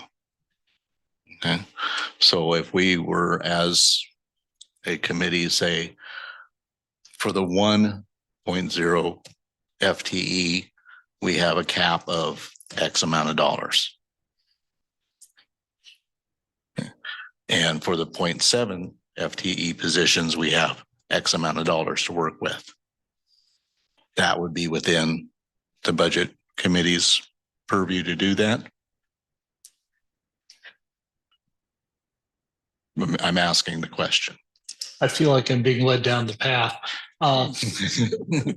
Yeah, we're not talking individual people, but positions and dollars. If we have, throw out a figure, we have $125,000 for the 1.0 FTE, and we have 50,000 for each 0.7 FTE total compensation package. And that's what then we have to figure out how to get where the money's coming from. Yeah. But if that's what I'm hearing, so we're not overstepping our bounds as a committee, we're not saying fire this person and keep these people, because we can't do that. But we have X amount of dollar limitations that were. I think if we stuck to the budget number, the bottom budget number, and how many people and how many FTE that's made up with, that is what we need to hand off. Yeah. Do we have, do we have 250,000? Do we have 220,000? Do we have 200,000? Do we have, what do we have? And 3 people. One FTE, 2.7 FTEs. I think that's our most, bridge. I think most of us are in agreement upon that I've heard anyway, is that we like the 3 people concept of 1 full-time and 2 0.7s. But that comes in, that's the effectively what we've been told is the 100,000 additional number. That would be a case of keeping the currently proposed budget 1.0 FTE that's been proposed and adding back 0.7 FTE, 2.7 FTEs at roughly 50,000 each. Correct. Man. Yep. So that's when we went through and talked about what we wanted to see. It's about half saying, no, I don't want to add those people back in. I want you to make do with what 1 FTE, and about half generally coming in around that personnel number with that associated FTE. So one idea here is to meet in the middle and add 2 people total as the library staff, with 1 keeping the 1 FTE and a 0.7. That would be a $50,000, roughly $50,000 addition. That would put us, without doing anything with community promotions, at $125,000 that we're, $50,000 more that we have to come up with. That is still within that community promotions fund. It doesn't move. It doesn't mean an additional utility fee this year. It potentially buys time for a volunteer base to be developed. It's not a non-starter for, man, we just got to cut. Well, we don't know what it is actually going to mean. Just like we don't actually know what 3 people at the proposed is going to mean. So can the library, continuing my thought, can the library function with a 1 and only 1 other 0.7 and kickstart some volunteer programs? Does that even sound like a reasonable thing? Probably have to adjust some hours. Presumably, the city manager felt comfortable with the fact that the library could function and stay open with 1. Right. So this is maybe not ideal. It may be a reduction of service, but so anything above 1 would be an improvement on what we have now in terms of personnel and service delivery. Councilor Lamoureux. So just to kind of understand kind of your idea there for a second, that extra 7 FTE, in theory, 50,000. You would want to possibly pull that from the community promotion portion to cover that. So you're only looking at funding that for maybe the year. That would be 125 total that's pulled out of it, leaving 77-ish thousand in the fund. Okay, so you're not necessarily wanting to pull the 50,000 from the community promotions part, but the housing assistance fund. Correct, and that would be leaving that 55,000 in promotions to be allocated out, roughly what we all agreed on. Councilor Day. Thank you, Chair Irvin. Let's go back to what a 0.7 would be. That's 28 hours. So that would add an additional 28 hours of staff time to the library. As far as funding goes, under the real allocation model, that would generate 92,558 at a negligible cost to the ratepayer. 34 cents was the estimate I saw. I want to speak to that. I am very uncomfortable with reallocation, knowing that it's not done on the basis that the study hasn't been done. I am prepared next year, once the study is done, to have to put that burden where it belongs, potentially back on the general fund.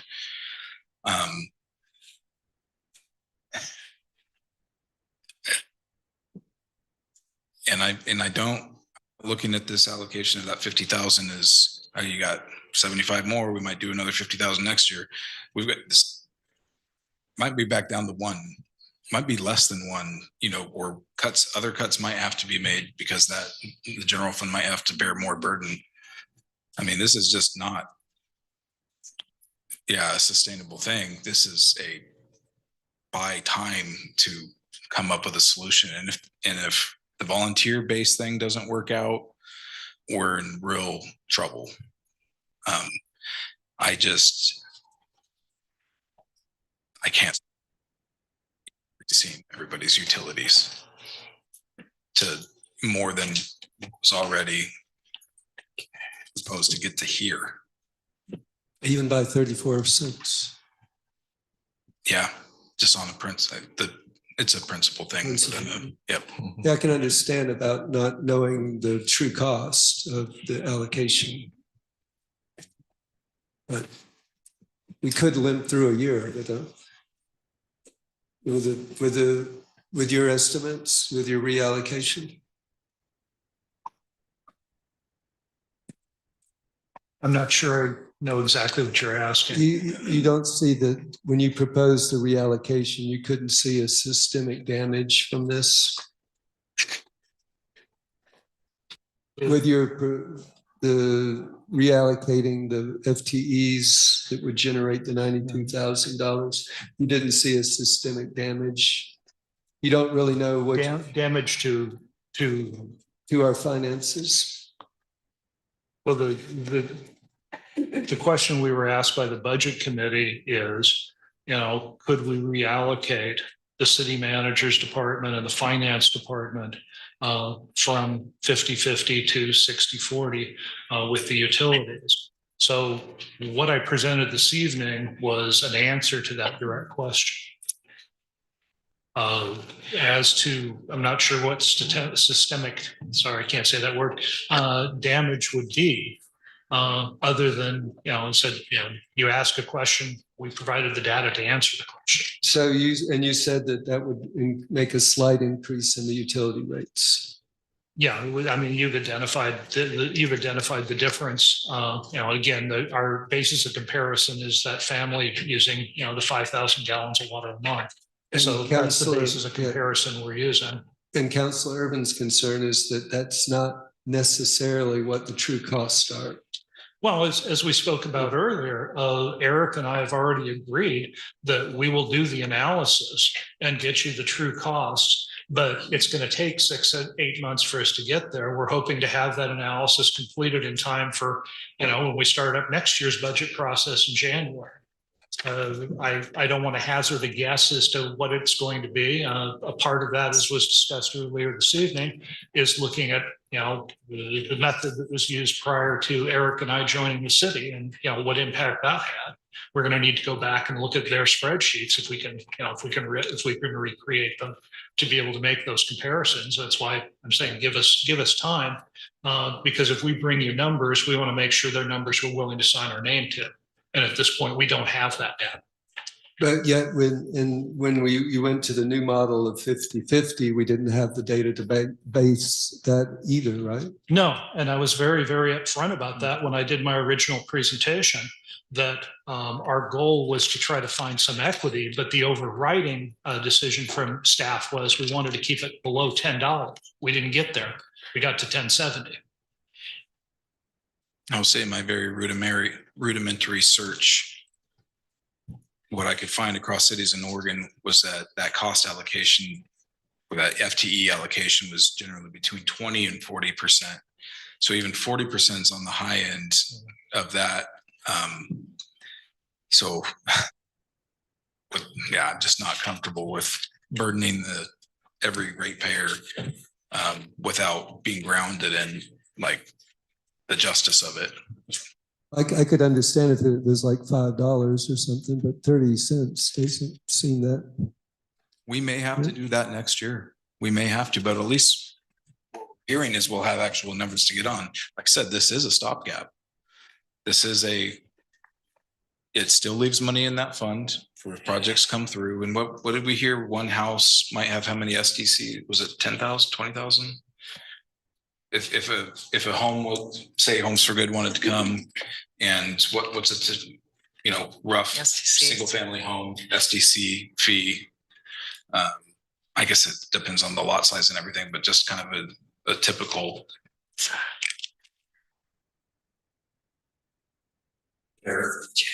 Speaking off memory, typical house in Cottage Grove, more of an average home, it's going to pay anywhere from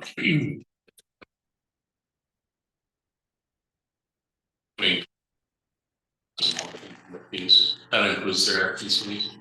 I'm guessing smaller habitat and humanity, we might be closer to the $20,000 range.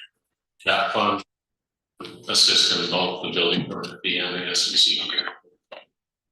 So even that allocation would leave enough for maybe 3 homes, to meet that. Committee member Olson. So the 34 cents is only the difference between the 50-50 FTE split and the 40-60. But in reality, the taxpayer is going to have an increase of $10.76 or $11. And so it's not just 34 cents, it's going up almost $11, period. So 34 cents is an additional. Councilor Meredith. Yes, and that's due to the increased production cost. So it's always going to go up. It's never going to go down unless the economy completely crashes and there's no market for anything. So it's always going to go up. Or you have economies of scale with more ratepayers sharing the same room. Councilor Lamberman. So one thing I don't like seeing is if we looked at last year's budget committee meeting, we told the community that your utility rates are going to go up 7%, I think it was last year. And then it'd be maybe 3.4% this year. But now we're looking at telling them yet again, there's another 7% increase. Oh yeah.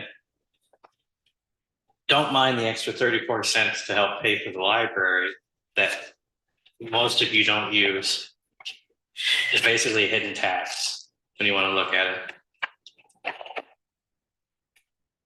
And then next year, we're probably going to come back and say, here's another 7% increase.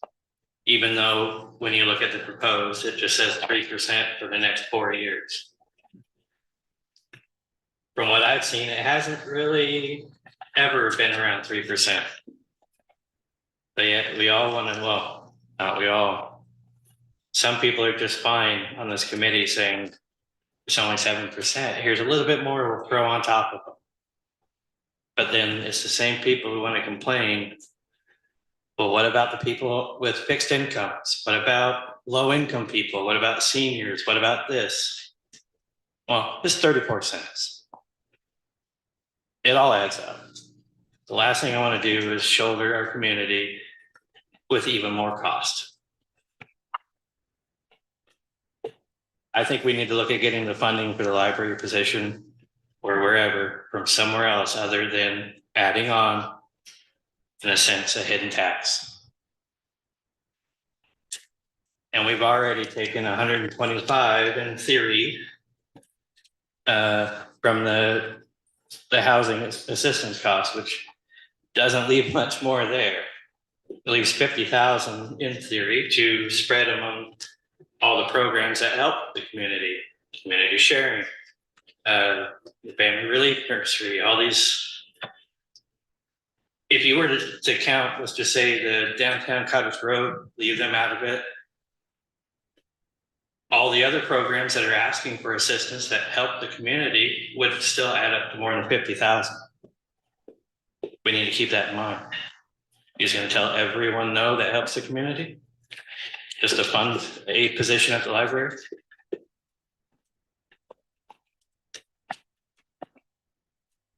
Let me make a suggestion. I kind of purposefully jumped on the grenade here on the library. Get some discussion going. We could, if there's enough agreement on the community promotion side, we could tackle that. Tonight, we might wind up with a motion that directs funds there. And it is getting later into the evening. We might sit on the library thing, ask more questions, have time to hear more about it. We do need to come back Tuesday anyway for our urban renewal budget meeting. So that may be a good opportunity. If there's agreement on that, we can jump over to community promotions and see how we're going to allocate those resources. Objections to that or comments on that, Councilor Sedlmeyer? Do you want me just to float a motion related to the library and just see if it goes? And if it doesn't, we still are coming back next time and working with it? It is well within your rights as committee member. And why don't I take a shot? I move that we use $100,000 to fund 2 of 0.7 FTE positions for the library next year and get $10,000 from general fund city council. I hear lots of things about travel that in the past has been a terrible thing, and there's $10,000 sitting there, and I'm not sure we used it last year. So I hope that. And then there's $81,000 in the library services fund that go through materials and services. There's things like office supplies, material processing supplies, library books, remember, this is miscellaneous supplies. So Ooh, I'm sorry. Never mind. Can I start over? Because nobody's done anything with it. You could. Thank you. Okay, I move we create 2.7 FTE librarian positions for a total of $100,000 by transferring $10,000 from city council's budget, $25,000 from general fund library services, and $65,000 from the housing fund.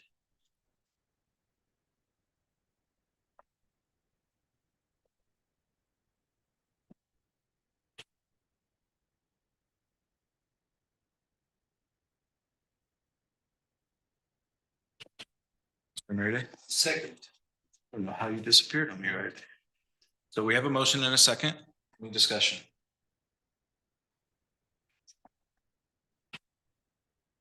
Where are those funds coming from? Exactly, to fund the 2.7 that you want to add, the 100,000. Yeah, the 100,000. Where that 100,000? 10,000 is coming from city council. I suggest travel fund, but I don't know if I need to be that specific, but city council's fund. And Please be specific. oh, okay, Yeah. I was specific to that. I just kind of said the materials and services portion of the library services fund. And then, I'm sorry, I'm going to mess up if I try and be more specific than to say the housing fund, the housing resource fund, So you want to get assistance fund. You want to get the remainder of that 100,000 from the housing assistance fund? That's 65 from that. 25 from the library services, materials and services, and 10 from city council's budget.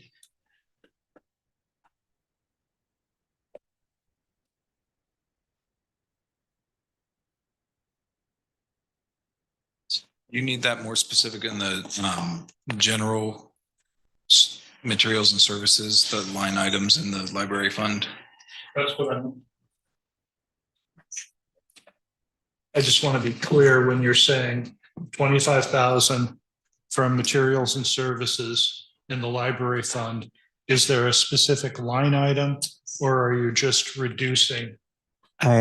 I spot library books is 15,000 of that. Okay. And then there's several that I see are within control of reducing. And so I would leave that up to the librarian group to decide what of that they wanted to do besides that. So what you're saying is that materials and services in the library services budget are currently budgeted at $81,770. You're saying you want to reduce that by $25,000. Yes. And it's up to staff how we do that. Yes. Okay. That work? I just have a question, if I could. Is it reasonable to assume that the libraries can function on the 1 FTE and the 2.7s with vacations and things of that sort? I mean, how would that work? Or would we leave it up to the library staff to worry about how they allocate the people to? That would be a management decision. Okay, thank you. Okay, any further discussion? Committee member Z. I just think that if we add 2 more positions, it may squash the impetus to create a culture of volunteering. If they have the staff there and make that work, where's the necessity then to kind of create that culture of volunteerism? Whereas if they have to do it, it's necessity is the mother of invention, right? It's, they'll make it happen. They'll make it work.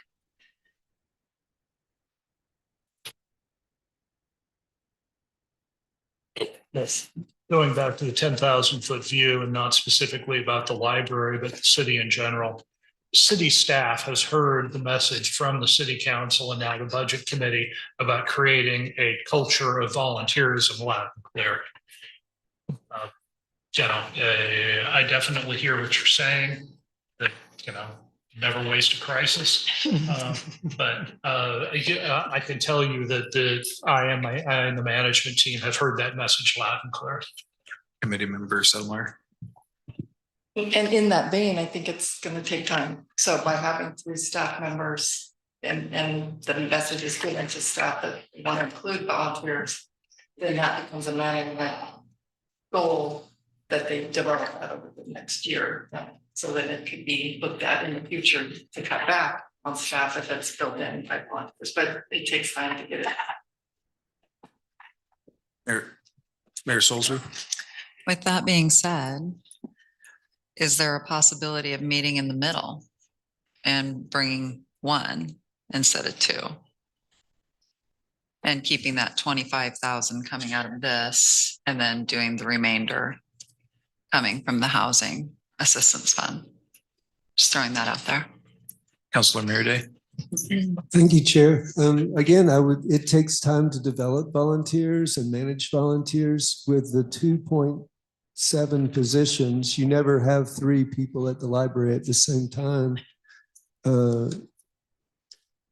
Except there's very few overlaps. So, and again, trying to cover absences and illness. So it's pretty thin clad. So to recruit, train, background check, and develop a squad of volunteers is going to take a while.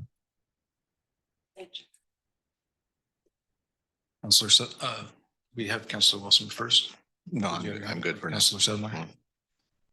And I just want to go back to, this isn't a lot of people in the library. We are cutting, doing this, we are cutting 2 full-time employees, or 2 positions are gone that were here. The idea that, like Manager Sauerwein said, we need volunteers there. And if there's one librarian there or 2 people there at the same time, I just trying to put in my brain as to which way could we more effectively build a culture.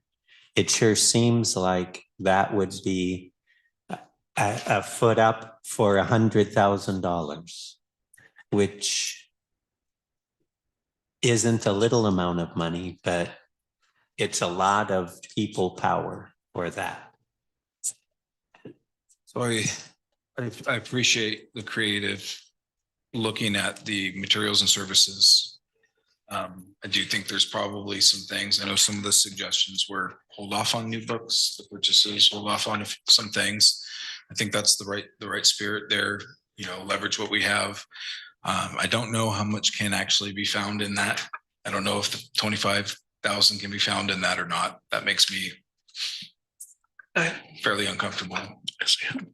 I looked at office supplies of 4,500. I looked at materials processing supplies of 3,500. I looked at miscellaneous supplies of 2,300. And I was going, that sounds an awful lot like 25K. And granted, maybe they can't do totally lower those to that much, but there's other things there that they could shrink some. So I think 25K and giving the opportunity for some of these volunteer things that we're looking for to come in.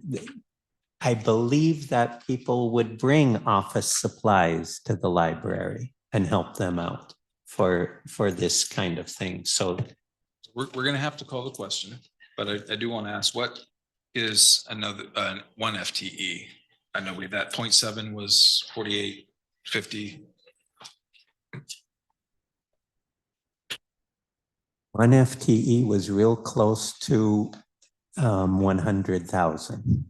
This same thing, you get 2.7 FTEs was roughly the same as 1.0 FTE at the same standard. You can look just real quickly at the police addition from 0.7 to 1.0, doubled the cost. You can look in finance and it roughly doubles the cost. The amount that's listed in your budget book for this current year for one FTE is $109,779. Councilor Murday. Yeah, and I do want to point out, as been stated, the community services staff was eliminated, and the library staff is essentially the on-site manager of the community center, and they're fielding all kinds of things that Teresa Cowan used to and Jessica used to cover. So they are managing in addition to the library, they are managing the community center. Member Olson. So originally, I actually looked at the 4 full-time FTEs in the library. And just by reducing those 4 full-time to 3/4 time, by cutting one additional day of the week, so we'd be open 5 days a week, not 6, we would be saving 190,000 just by making them 3/4 and right-sizing the days of the week we're open. So there's other options to look at that, but looking at the dollars and cents, How we spend those dollars is up to the city manager and the department. So it doesn't matter how many people we want to put in there, but it's the money line. How do we want to spend that and what's the best for the community? If they want 5 days a week, or if they want 4 days, but the idea is what are we operating with? So that's the way I looked at it when I first cut those back. It'd still give us four part-timers, even one of them being a director. Mayor Solsby. Thank you, Chair. I would like to point out that actually, if you've ever rented the community center, you know, you go through Jessica here, not the library. So that's where the management comes from, the city manager's office. And I would like to direct you back to 2024-25 budget on the FTEs were 3 point. It's 3. And so on the bottom, on the 2024-25 actual is 3. Actual, yes, but we were told to look at what the budgeted amount was. Well, all we have is the action. Okay, because they didn't fill an entire FTE the entire year, kind of like what we were dealing with police funds. They held the position and didn't fill an FTE. They were budgeted for 3 full-time and 2.7 time. Am I correct? So Manager Sauer, I'm not following you. if you look at the actual on the 2024 budget and it's the FTEs and it says 3. And so what I'm trying to point out is the actual and then the 2025-26 budget 4.42, that increase.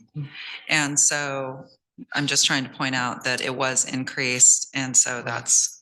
And you know, and the proof in that is also looking at the budget total for personnel services, that between 24-25 and 25-26, it went up a little over $100,000. And that reflects the additional position.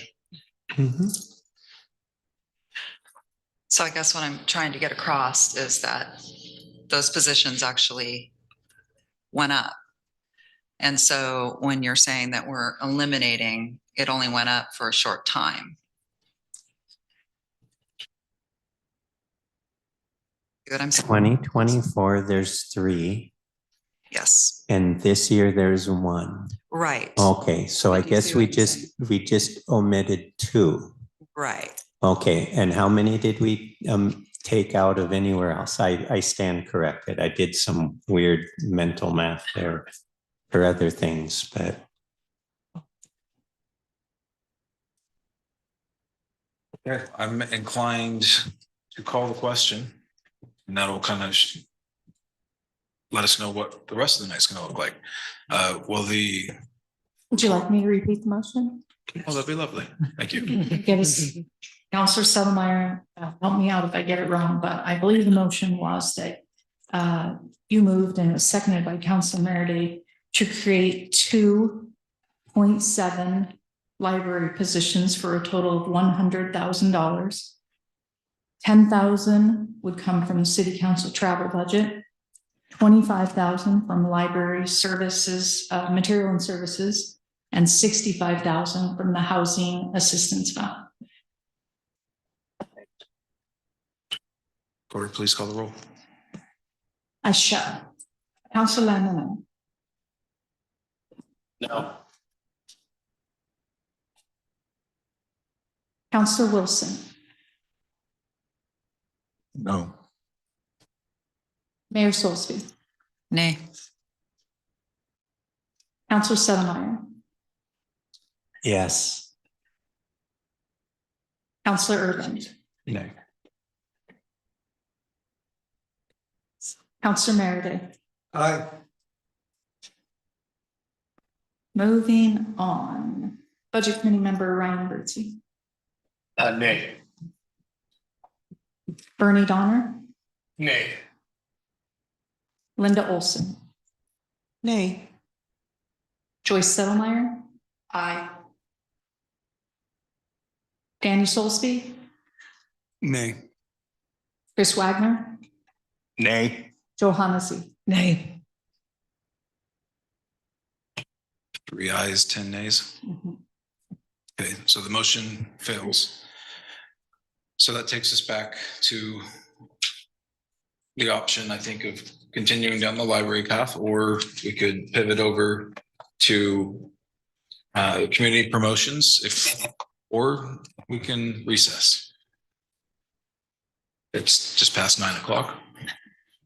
We want to public comment. Chair Urban, if I may, I was also point out that I'm not sure how we want to proceed, but interim finance director Eric Kaitola had a brief presentation, and also there were public comments and people signed up.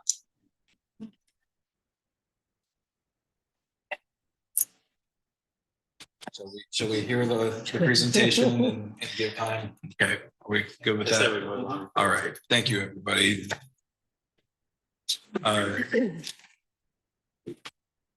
Thank you, Mindy. Maybe we hear public comment before. Maybe we hear public comment before the presentation. Mr. Chair. Follow up to the previous one. I just also want to point out that Eric has already sat through a 4-hour Madras Budget Committee meeting this afternoon online. And so I want to thank him personally for, being the steely individual that he is. We echo that. Thank you. You are. Yeah. But you love this stuff, right? This is small. All right, everybody got the handout? Yeah, I was just making sure everyone's got it. Okay, I'm gonna go through the allocation method for materials and services here. So the first thing is, in the general fund, I identified certain departments that serve all functions of the city. You'll find those in orange. And because we're dealing with M&S, just look in the M&S column.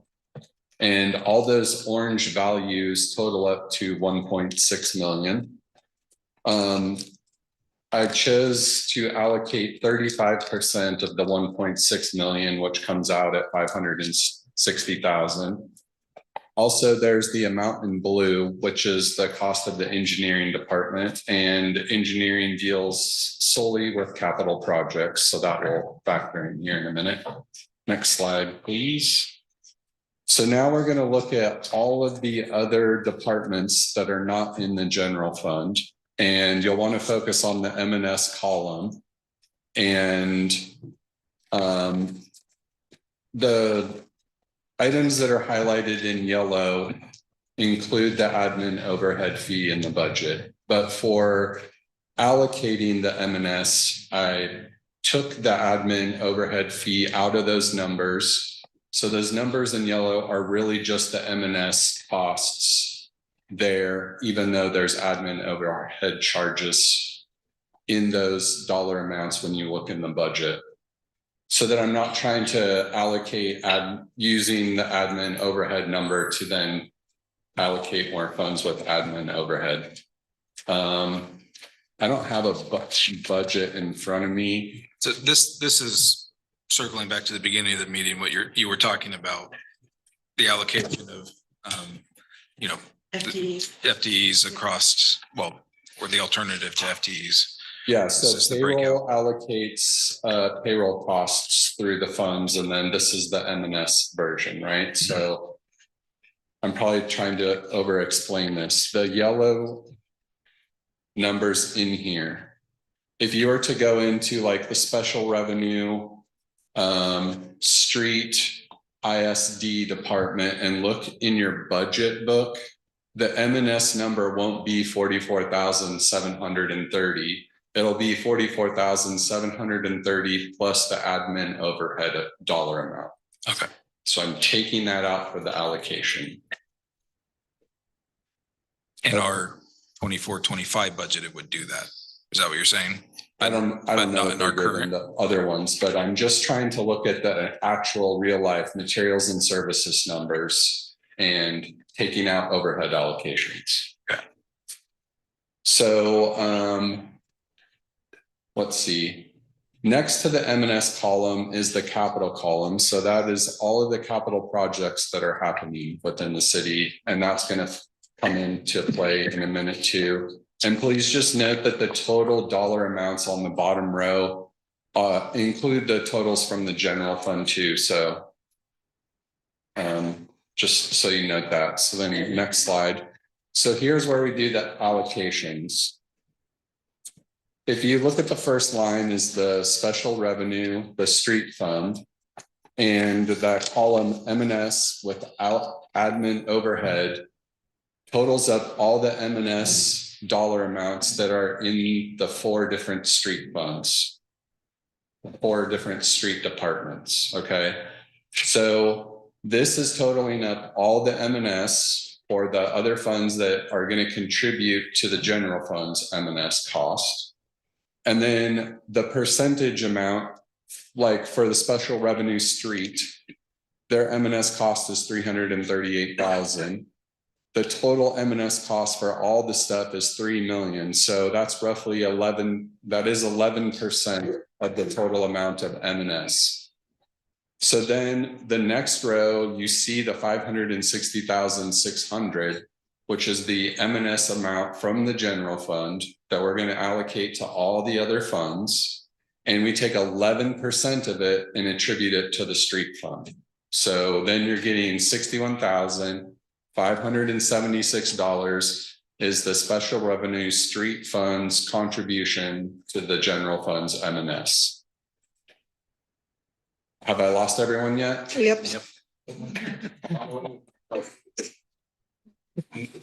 Are there questions? Yeah, there are. I'm sure there's Go lots on. of questions.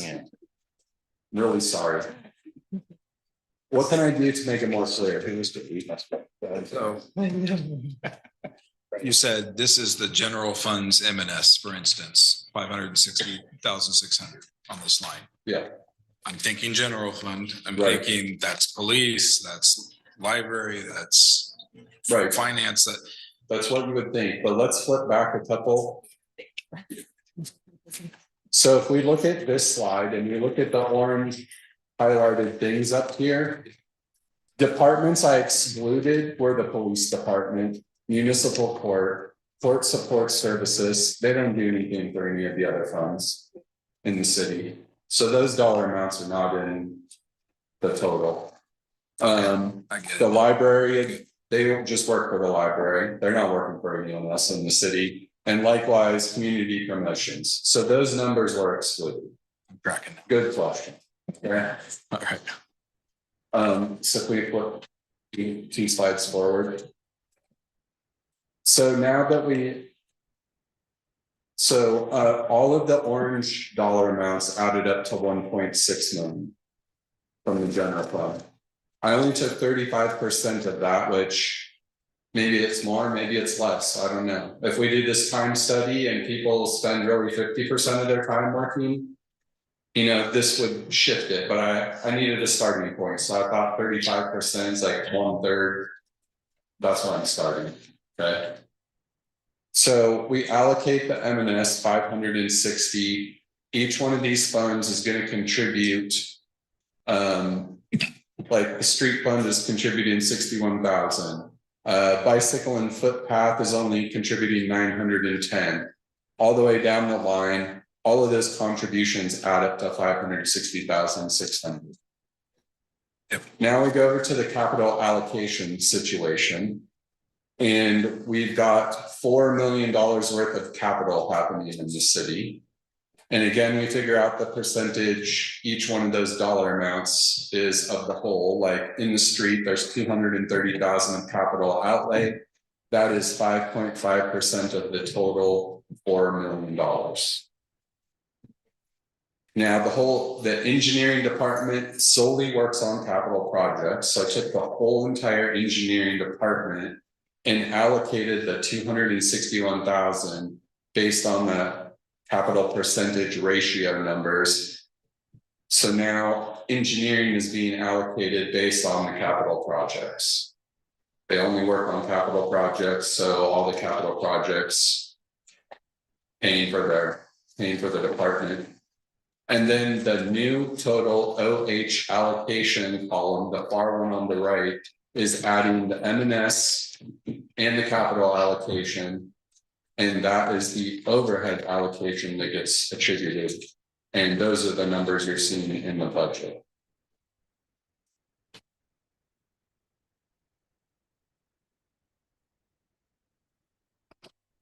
Where would I be seeing the one? I see it on the text. What are you looking for? The engineering line. 261. Okay, it's just not labeled engineering. Yeah, it's not labeled engineering here. So underneath the allocation, in the capital allocation title, you'll see the 261,758. That's the total, that was the number that was in blue from the general fund for the engineering department. Okay.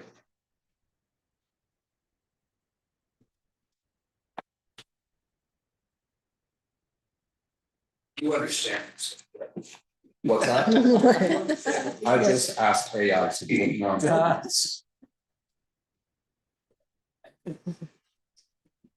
I do understand it, and if you guys think of questions later or like whatever I can do to help, I wouldn't mind like even having my Excel sheet here, which may make it worse.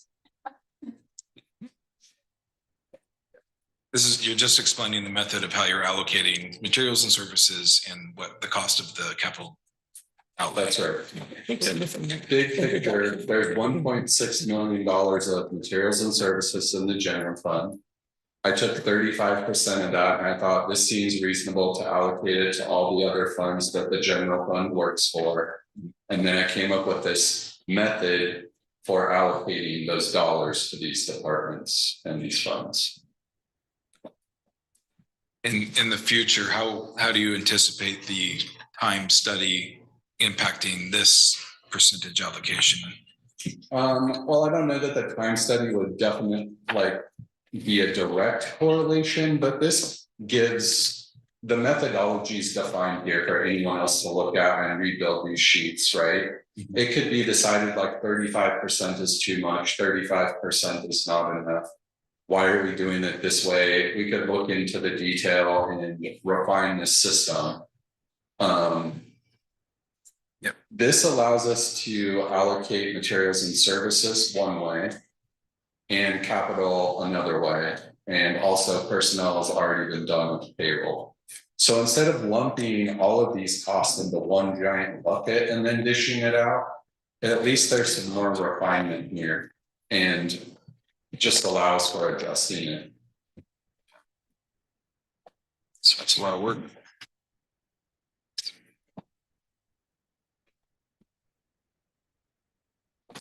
Okay, if there's no more, we can move on to the next one. Total indebtedness. So the total operational revenue in the city in the budget. And operational revenue, I'm excluding the beginning fund balances and being transfers of money into a fund. So when you start the year with $2 million in the general fund, that's not operational revenue, that's your savings account.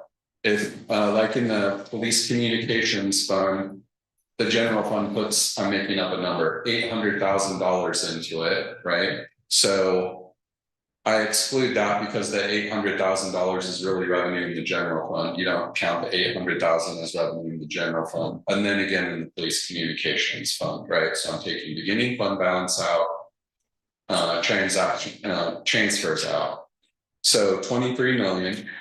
The total debt that the city has to pay this year that's in the budget is 2.8 million roughly. So that's 11.7% debt to operational revenue. The total debt that the city owes in whole over the life of all the loans is 14 million. And so that is 60%. But as you know, those loan payments go out very far. So that wasn't that wasn't the question you asked me today. But it was what you asked me last meeting. Oh, really? That's fine.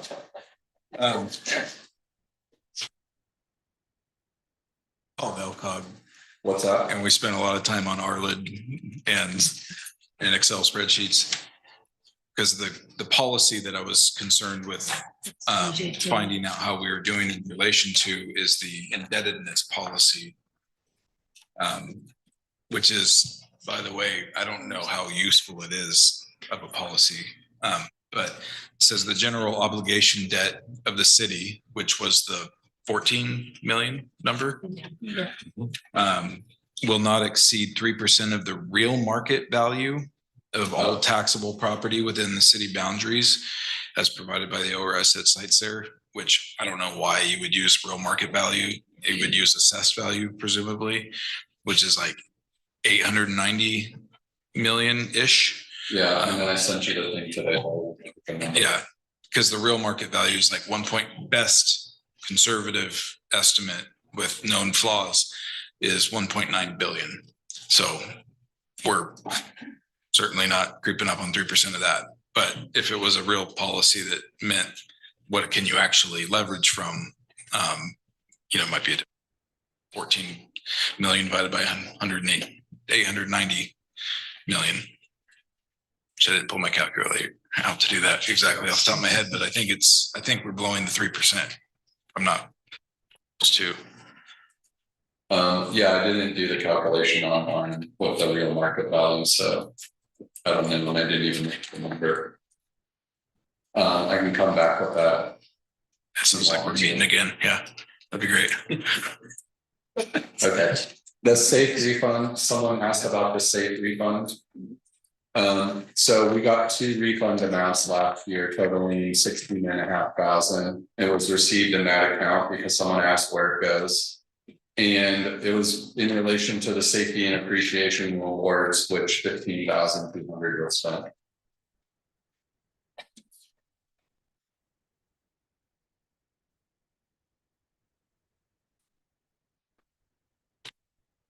And that's the end of my presentation. Any questions? Councilor Meredith?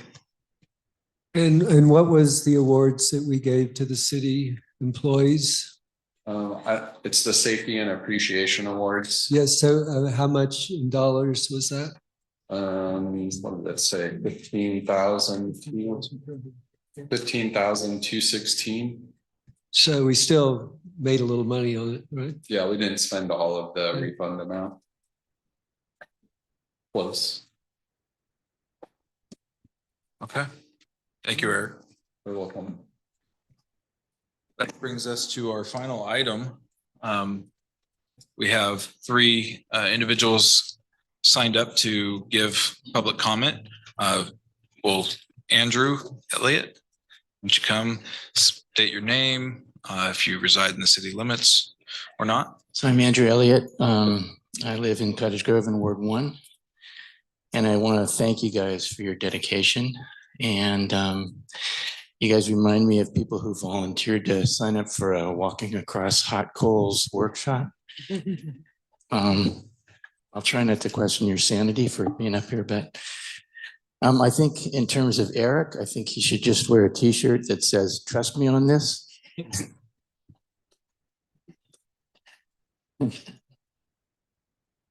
As the co-chair of the Friends of the Warren Doherty Aquatic Center, I just want to say that we've been working really hard this last year to be able to address this kind of thing.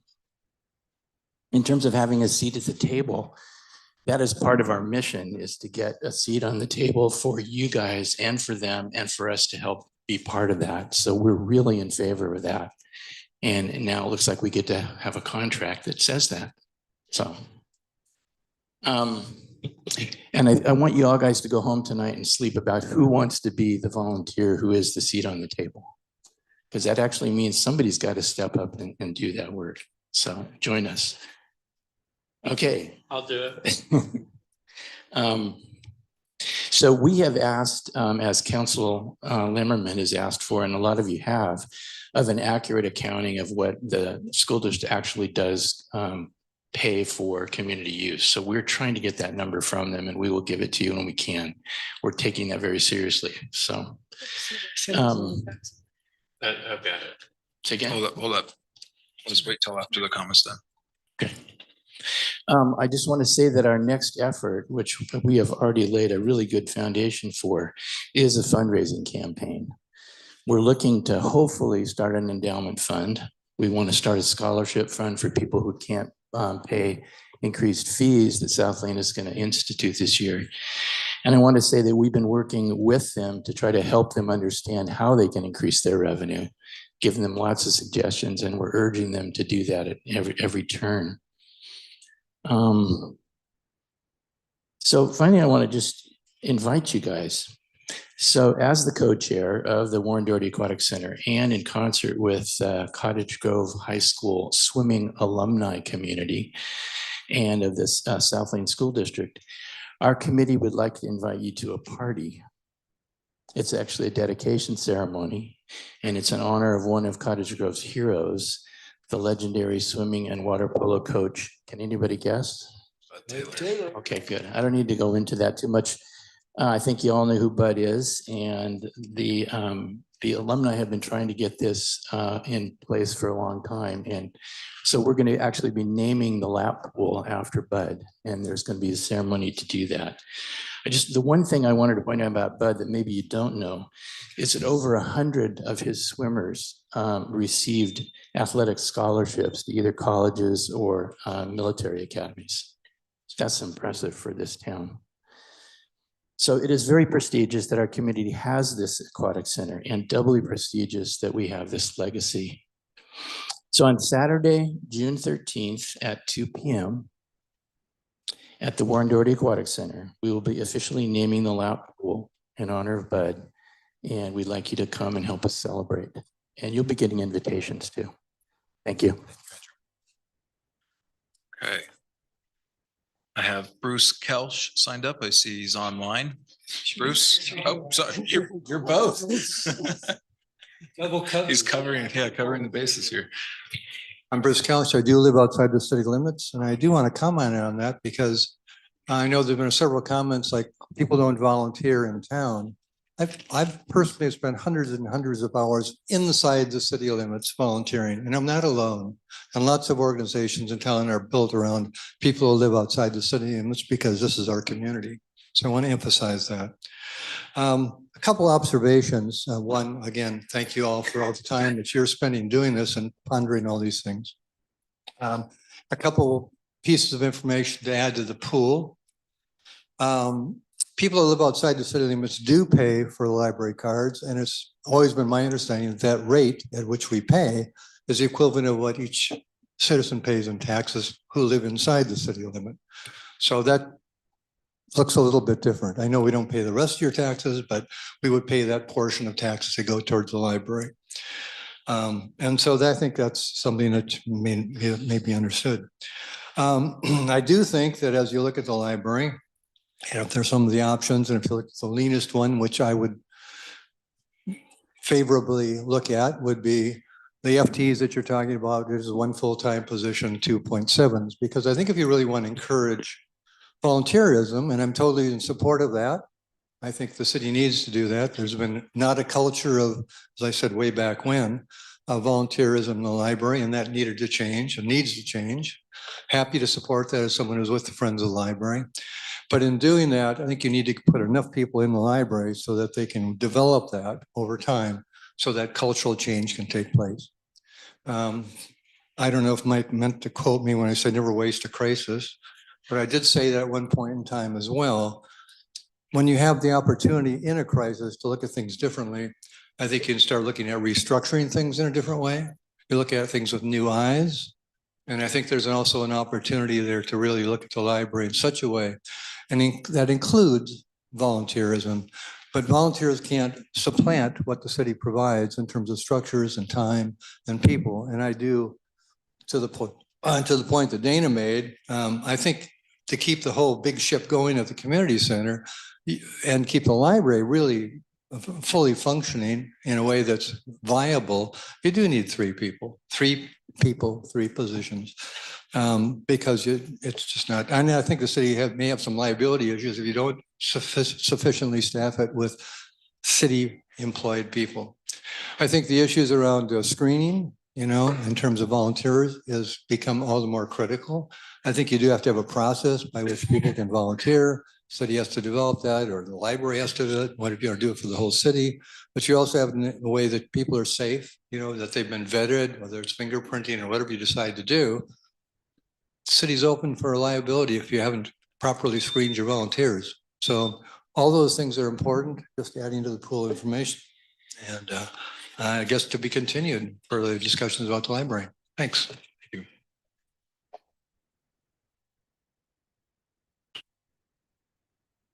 Lieberthson.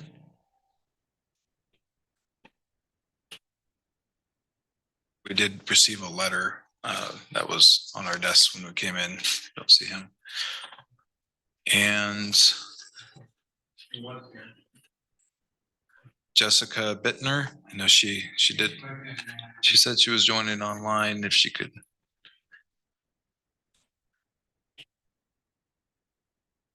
Jessica? No? Okay. Well, we are now recessed.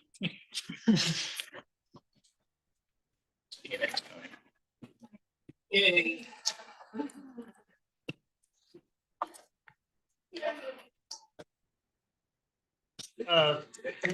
Just so everybody, this is just really quickly, guys, as we've discussed.